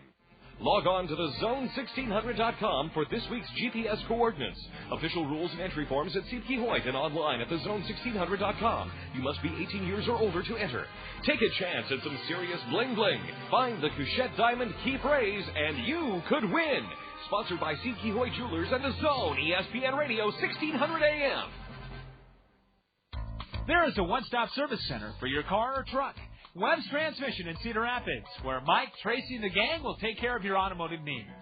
Using a combination of experience, common sense, and computer diagnostics, Webb's Transmission will service your engine, transmission, perform brake and coolant service, or just about any routine maintenance. And now, Webb's Transmission offers injector cleaning. Webb's Transmission at the corner of J Street and 36th Avenue Southwest in Cedar Rapids. Predictable antics of Reggie, an animated character in a lime green skirt and a purple body, and he's doing a number on the plate umpire. In fact, sort of a seductive slow dance routine. We're going to the 8th inning, and a wonderful crowd. Randy Wayhofer will tell you about an all-time record crowd to come to this ballpark. I want to reintroduce our two eighth-inning broadcasters, Greg Morris, a fine young broadcaster from the Battle Creek Yankees, and a great friend of the league and the Colonels. I count him as one of my best friends in the league, Randy Wayhofer. Randy and Greg have fun in the eighth inning, and Randy, some great news on attendance. Thank you, John. That's quite an introduction. Outstanding news. 5,589, the largest crowd to see an All-Star game in Cedar Rapids. Previous large, 3,427, way back in 1979. So no surprise in this brand new facility and a beautiful night like tonight that we would have this kind of turnout. And congratulations and thanks to John, Jack, and the rest of the Colonel staff and entire operation here for an outstanding job this week with this All-Star game. Here's a line drive to right field by Peter Ramos of Fort Wayne, and caught out there by Scott Whitrock of the Quad Cities, and there's one away. We've got a new pitcher in the ball game. Also from the swing of the Quad Cities, Julio DePaula, who's been in all sorts of roles for the swing this year, and he's been an outstanding pitcher no matter what part of the game he's come in, and he enters here for the top half of the eighth. That's right, 6-5, 2.98 ERA, very impressive, and of course, all these guys, Randy, are going to have impressive numbers being in the All-Star game, but good right-hander. Lino Garcia from South Bend at the plate with one out and nobody on, and he fouls the first pitch back out of play for strike one. Garcia, part of the Eastern Division champion, South Bend Silverhawks for the first half of 2004. And this guy's had an outstanding season, as they all have, as Greg said. But he was particularly hot, hitting up in the 350s through the first month and a half of the season. But DePaula says, I'll do the hitting this time. And he punts him right in the back with a pitch to send him down to first. Yeah, thanks for winning your division. Now you can walk on down to first. You're right, Garcia slowed down a little bit in the second half of the first half, but still deserved to be here. And that South Bend team, very impressive. Tops in ERA for the longest time, it seemed like. And then their batting average as a team, too, was just up there, and that's why they won the first half. Here's Anthony Monaghan of Peoria. There goes the runner. The pitch is swung on. DePaula snags it on its way back through the middle, and he tosses to first for the easy out. Starting the runner keeps the East out of a possible inning-ending double play, but with two away, a runner at second, and Luis Bolivar from Dayton will make his way to the plate. This is his first appearance of the night. He's taking over for Eric Duncan at third base from Battle Creek. And Dave Joppy, the manager for the Kane County Cougars and for the Western squad, on his way out to the mound. Some more reinforcements warming in the bullpen down the right field line. There's no shortage of pitching on the roster, and we're going to try to get them all into the game tonight. So we're going to have another pitching change, and we'll keep it here. This is such a beautiful night. Is this your first trip to this ballpark, Greg? It is. It is my first trip, and you're right, absolutely beautiful. And couldn't have had nicer weather for this game, and the fans turned out for it. It's very nice to see. Well, while we have a second, I want to take an opportunity, since John gave me such an obscenely nice introduction when I took over here, to let you folks in the listening audience here in Cedar Rapids know how fortunate you are to get John Rogers for 140 games. Over the course of a long summer, irregardless of whether your team is winning or losing or indifferent as the season may be, there are times of ups and downs on the bus and the travel, the weather, and all the things that go along with trying to keep your composure during a Midwest League season. And nothing breaks you out of a little bit of a slump as a broadcaster by 4 games against the Colonels, because getting the opportunity to spend 4 days partnering with John, preparing for the broadcast, talking about the game, talking about minor league baseball and the Midwest League in general, there's no finer individual or nicer person in the Midwest League than John Rogers. And it's an absolute pleasure to sit in this chair for a couple of innings to try to fill into your shoes. They're big shoes to fill, and appreciate the opportunity, John, letting us get in here a little bit and call the game. All our players are out there, so a lot of fun. Ryan Stitz, the new pitcher from Wisconsin, a 2-2 record and a 3.68 ERA in 27 games, 14 saves for the Timber Rattlers, who didn't have a great first half, so 14 saves for a team that finished second to last to our Bees. is an outstanding individual performance. And his first pitch to Luis Bolivar just off the outside corner for ball one. Stitt closed out a few games against the Bees early on in the season when we played Wisconsin, which prompted me to say Stitt happens from time to time. Here's a high pop-up back behind the plate. This one is going to reach the seats as a souvenir. And the count now even at 1-1. We're supposed to have fun up here tonight, right, John? Very good. That's very good. If it works for Forrest Gump, then it works for us here in the Midwest League. Ball to strike on Luis Bolivar, the Venezuelan infielder from the Dayton Dragons. Got a little pop in his bat, even though he's the top of the order guy. This pitch is in the dirt. Nice pickup. He pretty much can do it all. He can steal bases as well. 12 stolen bases on the year. So the infield is back. A bunt right here would be something they wouldn't be thinking about. From the stretch, the 2-1. And the foul back into the screen evens the count at 2-2. 6-3 our score here at Veterans Memorial Stadium in the Midwest League All-Star Game for 2004. The West side on top. 6 runs on 11 hits without an error. 3 runs, 4 hits, 2 errors for the Eastern side. The runner at second is Lino Garcia from the South Bend Silverhawks. He was hit by a pitch earlier in the inning from Julio DePaulo, the swing of the Quad Cities, who is done after 2/3 of a frame tonight. Jairo Garcia of King County warming down the right field line as well. This one in the dirt, and another nice stop behind the plate by Palmisano from the Beloit Snappers. And the count now full to 3-2. J.R. Pickens waiting on deck for Fort Wayne Wizards. 3-2, foul back into the screen, and Bolivar still alive. Very good at bat for him right here, fighting off some pitches and getting to see as much out of Sid that he can before maybe he gets a base hit or maybe Sid gets the better of him, strikes him out. Full count, 3 balls, 2 strikes. From the stretch, here's the payoff again. Bouncer right back to the mound. Sid knocks it down, picks it up, and throws to first for the out. And that will retire the side. 6-3, still on top. You're tuned in to the Midwest League All-Star Game on the Zone. Most of us have been in a situation before in buying an automobile where what we owe is more than what our vehicle is worth. And sometimes it's thousands of dollars. There is a better way to put yourself in a better position when it comes to value, quality, and reliability. Put yourself into an industry-leading Honda automobile from Randy Kiel Honda. The Odyssey minivan boasts being #1 in safety and the #1 minivan on the market for the last 5 years. The Honda Accord leads the way in safety and has made the Car and Driver's Top 10 list more than any other car in history. The Pilot topped the SUV categories in its first year out and remains a class leader. And the CR-V continues leading in its class since its arrival in 1997. The subcompact Element is so functional and practical, they're selling as fast as they arrive. So doesn't it make sense to get the best value in the market at Randy Kiel Honda? Great folks to deal with, too, and #1 when it comes to getting you the best price. The home of confidence is Randy Kiel Honda, Centerpoint Road, or on the web at randykiel.com.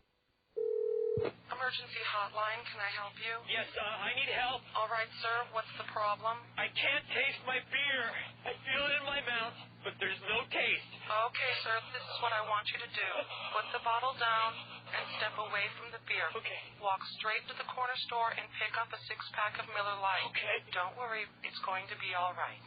Next time, try the light beer that actually tastes like beer. Great tasting, less filling, Miller Lite. Miller. Good call. Miller Brewing Company, Fort Worth, Texas. Stadium here in Cedar Rapids. My name is Randy Wayhofer. My regular job is working for the Burlington Bees, just down the road here from Cedar Rapids. And with me here for the bottom half of the 8th inning is Jeff Hem of the Battle Creek Yankees. Our pleasure to be part of this All-Star Game broadcast. And thanks to our gracious host again, John Rogers, for giving us the opportunity. I've never been an All-Star before in professional baseball, so this is a first for me. How about you, Jeff? This is also my first time selection. 2 rookies to the All-Star team, at least in the broadcast booth, and we've got a new pitcher on the mound from the Peoria Chiefs, Jason Birch, a right-hander, 6'5", 215 pounds from Lincoln, Nebraska. And his first half numbers, Randy, very impressive. A 2-1 record, the ERA at 2.32, 14 saves as the closers for a Peoria Chiefs team that just did miss making a first half playoff berth. And he'll face Lou Palmisano for the Beloit Snappers, who taken over behind the plate, the third catcher tonight for the Western Division. David Castillo of King County started. Bobby Wilson of the hometown Colonels in there in the middle, and now Palmisano takes his turn behind the plate. A 308 batting average, 3 homers, 38 runs batted in. Good-looking backstop. Beloit and the Brewers have run some pretty good players through the Midwest League here the last couple of seasons. First pitch swinging and a bouncer to third. The throw to first pulls Pickens from Fort Wayne off the bag, but he applies the tag to the 5-3 putout, and quickly there's one away. Always a heads-up play for a first baseman when that throw pulls him off the bag. But everyone I've seen in the Midwest League is very good at hitting that ball and then swinging the body around and tagging the back leg of the runner as he goes by. And Palmisano has pretty good speed for a catcher, so even more difficult. Here's Chris Levansky of the Burlington Bees, the Royals' #1 pick, 5th overall from last June. The Gatorade National Player of the Year among high schoolers in 2003. He swings and misses at the first pitch for strike one. Levansky doubled over the head of Anthony Monaghan in center field in his first at bat tonight. And this guy has been on a tear since being named to the All-Star team. He had 5 homers in 7 games. He's up to 7 for the year. He swings and misses, and he's in the hole at 0-2. Bats lead off and plays center field. Has great speed. But don't be fooled, he's got some pretty good pop in his bat as well, and he displayed some of that with a fly ball to the base of the wall in center his last time up. In the hole here, 0-2, and Birch is awfully dangerous ahead in the count. He gets a little tap foul at the first base side to stay alive. Boy, and he's a guy the Royals will want to hold on to. When I saw him play in Battle Creek, I came off very impressed with the young outfielder. As you mentioned, he just does a little bit of everything, and that's so marketable in terms of trying to move up through the organization aside from just putting up good numbers. He had a lot of experience on the junior national team playing with Team USA. He was actually a first baseman in high school, so he's still learning the finer points of center as he cuts on and misses. And there's 2 away now as Birch records a strikeout. And we'll go back to the top of the order, and Terry Truffles of Beloit made a great diving catch in that White Star in center field early tonight. Also scored a run for the Western team. Tony Paris-Chica, the manager for the East, is on his way out to the mound. It looks like we're going to have another pitching change. The managers have really done a nice job tonight to get a lot of pitchers through, get the position players in. Certainly a great honor to be named to the All-Star team, but getting the opportunity to play makes it that much better. This looks like Adalberto Mendez with a Lansing look that's coming in. The league's leading closer with 17 saves on the year. And one of the reasons, Randy, he had all those saves is Clayton Rapata, the setup guy in front of him, who did a nice job coming on tonight. And so now we get to see the Lansing Lugnut closer. Rapata's nasty. Sidearm left-hander. You just don't see enough guys like that to really have a chance to be truly effective against him. From the left side out of the bullpen, you already have a chance. But when you come from the side, it's just almost unfair at times for the hitters, especially the left-handed batters. And you bring Mendez from the Dominican Republic, a hard-throwing right-hander. Not a huge guy. He's got a Pedro Martinez-like frame. Not putting him in the same class as Pedro just yet. But guys like that are very rare. You better have a pretty good arm if you're under 6 feet tall and right-handed to get a look for professional baseball. That speaks a lot about what Mendez has to offer. And he doesn't seem, at least numbers-wise, to strike out a lot of guys in terms of what closers normally do. And you mentioned he's not an overly big guy, but just gets the job done as a closer. It doesn't matter about strikeouts and ERA. As long as you get the job done, that's what matters. He got it done for a team that's now going to the playoffs for their 4th straight year under Julio Garcia. It's not surprising that the pitching has been pretty good in the All-Star game. All these guys have great stuff. That's why they're All-Stars. And when you don't have to worry about showing your hand to go 6 or 7 innings, you can go right at these guys with your best stuff for 1 inning. And that makes it awfully tough on the hitters. You have to make constant adjustments to new pitchers as well as different at-bats during the course of the game.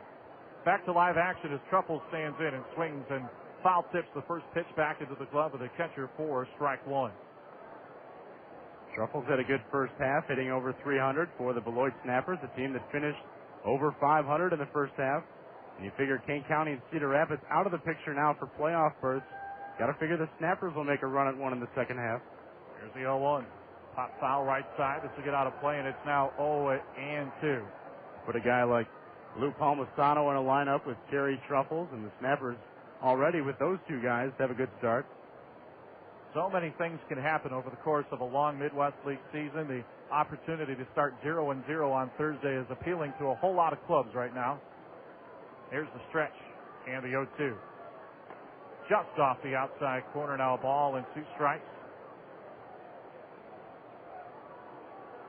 And in case a strikeout comes, I'd like to thank John Rogers personally while I have a quick minute. John, thanks for putting me on tonight. It's been a pleasure to meet you and work with you in this short time.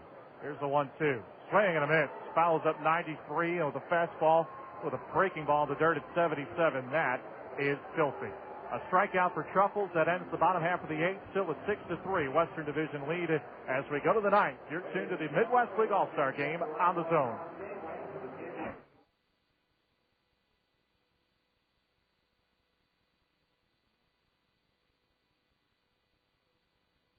Because our family has been buying cars.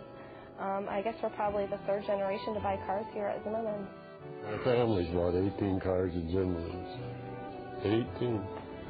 I ought to get a little bonus or something, wouldn't I? We build our reputation on one satisfied customer at a time. On behalf of everyone at Zimmerman's, I want to thank you for your business. Hi, this is Dave Town with Five Seasons Transportation and Parking. Do you ever wonder if it's safe to send your child on the bus? It is, and here's a few reasons why. All the buses in Cedar Rapids are equipped with security cameras, so the drivers always know what's happening behind them. The buses also have global positioning systems, or GPS, which means they can be tracked at any time by satellite. Does that surprise you? It shouldn't. Five Seasons Transportation takes safety very seriously, and we've taken many steps to make sure your child will have a safe, easy ride every time they take the bus. Even when your child isn't on the bus, Five Seasons Transportation is helping keep them safe by using pollution-free biodiesel and alcohol fuels, Iowa products that help keep the air clean. And if your child is ever in trouble, they can always flag down a bus for help. I'm Dave Town, and I like to think of the bus as a traveling safety cocoon, motoring along Cedar Rapids streets. And keep in mind, if the bus is that safe and easy for your child, maybe you should think about riding the bus to work. Affordable, convenient, and safe. That's the bus. Ride it. We go to the top half of the ninth inning here at Veterans Memorial Stadium in Cedar Rapids. Randy Wayhofer and Jeff M. with you here on the Zone in Cedar Rapids. And a new pitcher, once again, for the King County Cougars taking over on the mound is their outstanding closer, Jairo Garcia. And if you want to talk about impressive numbers, listen to this line on Garcia. 25 appearances, 1-0, a 0.30 earned run average. He has finished 21 of the 25 games he's appeared in, saving 16 of those. In 30 innings, he has allowed 2 runs and 1 earned while walking 6, 2 of those intentionally, and striking out 49. I played some seasons on video games with pitchers with less numbers than Jairo Garcia has here in the Midwest League. This guy is absolutely outstanding. Had a chance to watch him firsthand in the final weekend of the first half while the Bees closed things out against the King County Cougars. And Garcia finished off the ninth on Sunday afternoon for his final save of the half and a Cougar win that helped seal a Western Division first half championship and a playoff berth here in the Midwest League. So Garcia will try to do the same for the Western Division All-Stars here tonight, facing J.R. Pickens of Fort Wayne to start things here on the top of the ninth inning. And Randy, that King County batting lineup has so much thunder in it, almost lost in the shuffle is how impressive their pitching staff is. And when the team ERA is 3.50 and you've got a guy who's got an ERA less than 0.5, you see a big reason why. Well, the King County Cougars in 2 of the 3 games over the weekend started 7 of 9 players in their everyday lineup that had major Division I college experience. They've got only 2 guys on their roster that aren't 21 years old yet. And for this league, that experience and that age has a lot to do along with their talent and ability into determining why they had the best record for the first half and won the division. And as long as the Oakland A's continue their Moneyball draft strategy of looking for players of that caliber, King County Cougars seem to have a pretty good chance of fielding a pretty good team for a lot of years. 1-0 pitch is fouled back out of play, and it's now 1-1 on Pickens at the plate. Pickens, Fernando Valenzuela Jr., his teammate in Fort Wayne, waiting on deck. Here in the top half of the ninth inning, the West with a 5-run bottom half of the fifth. Taking the lead and held on to it. 6-3 our score. Out hitting the East, 11-4 as well. Pickens a foul back out of play again, and the count now to 1-2.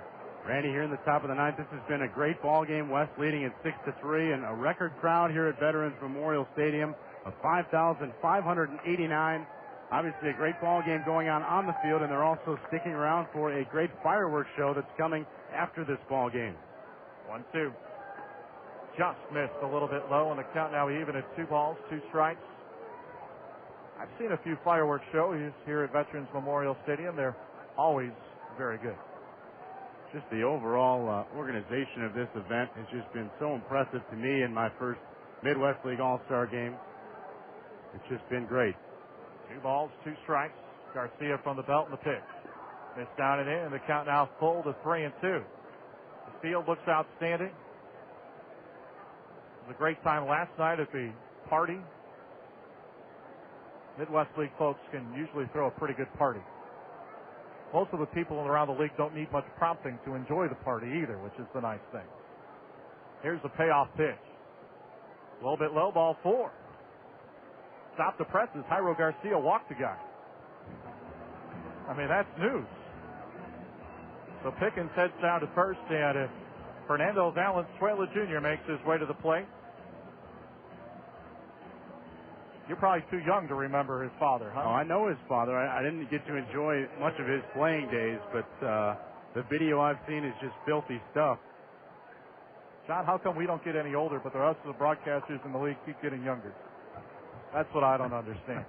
Here's the first pitch to Valenzuela. Good fastball across the knees for a strike 0-1.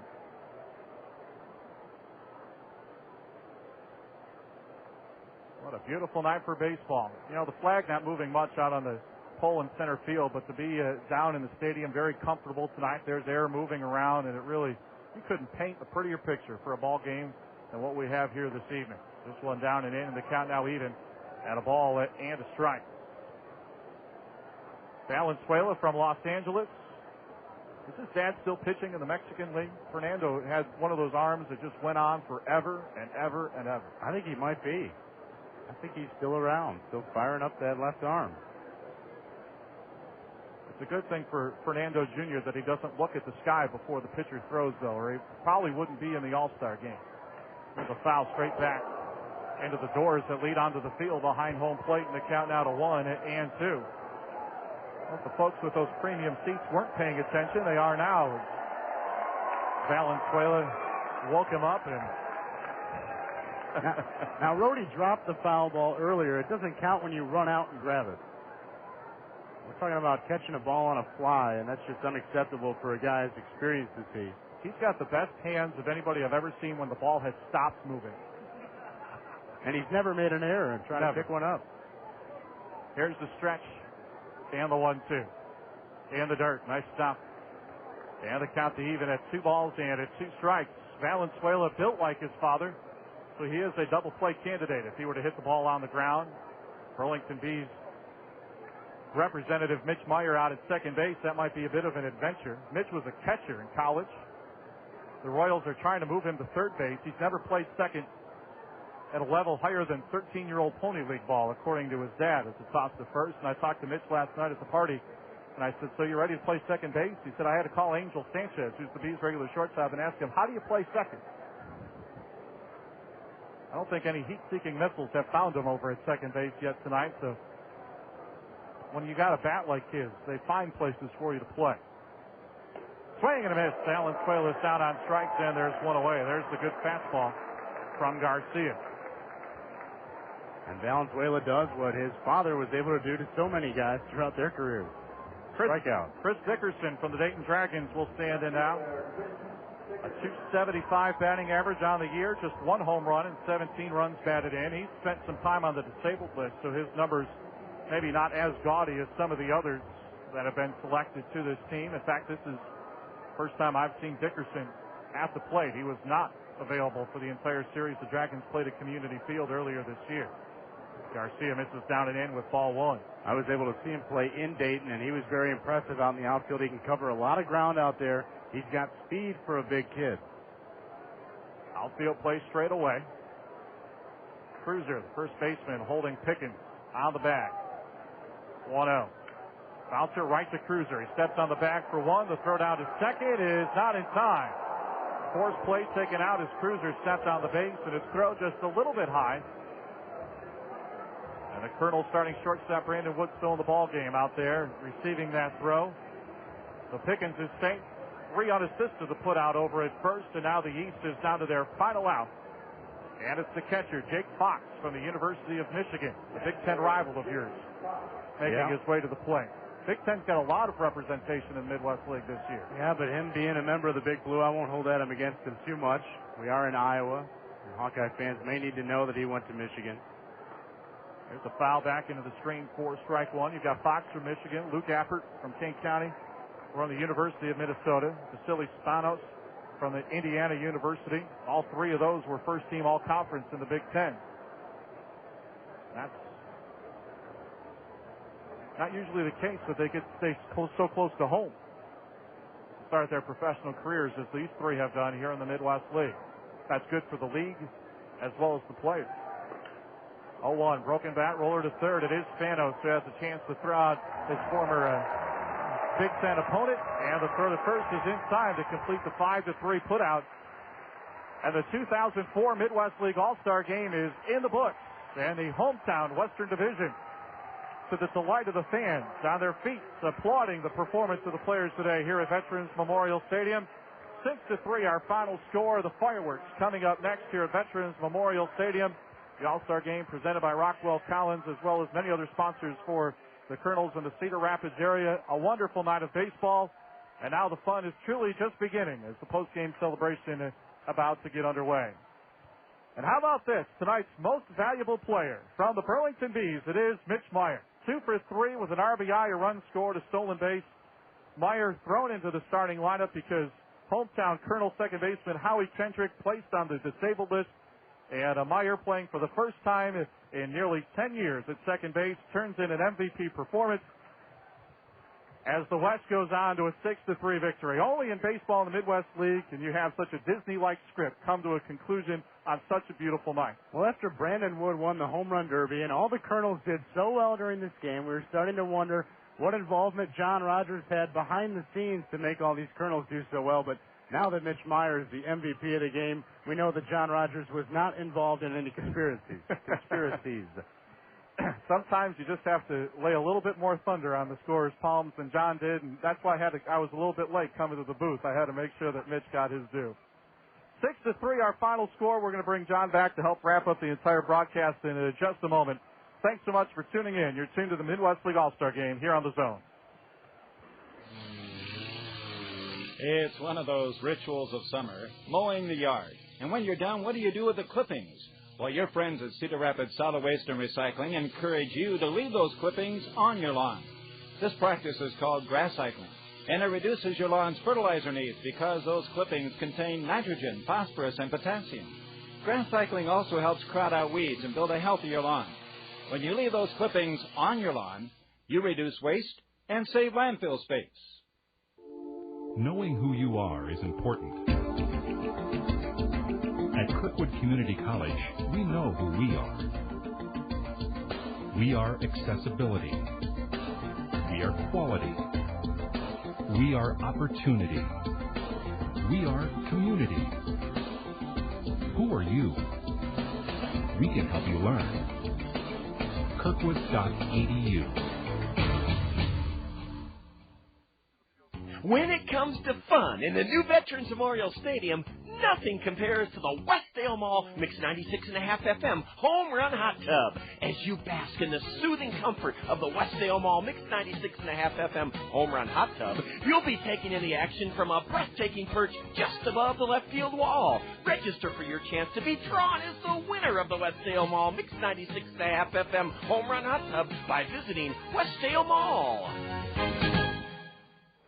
With KCRG Sports Director Scott Unash, I'm John Rogers, and the fun will continue in just a moment with the fireworks put on by Rockwell Collins. It all started, Scott Unash, with the noon luncheon with Rob Dibble as our keynote speaker, and then you and I had the privilege of hosting Rob the first couple of innings. Rockwell Collins spokesperson Tom Hobson joined us, and it was a wonderful ball game. The Colonels did, all the Colonels did fantastic. They all played well, and the West won it, and we had our biggest crowd of the year and fireworks to follow. I don't know how it could have been any better. I agree. I don't know how it could have been any better for Cedar Rapids. The attendance was there. The enthusiasm was there. And great performances by the Colonels. Brandon Wood played the entire game. He walked, scored a run. Also helping things out for the Colonels, Matt Brown had a 2-run single. That came back in the 5th inning. Matt Pauley had an RBI single as well. Bobby Wilson with a couple hits going the other way. But Mitch Meyer, the MVP, and they're still trying to find Mitch. He may be halfway to Burlington, back down 218, but we hope not. We hope he's around. And very deserving most valuable players, Mitch Meyer, as he was in the ball game tonight.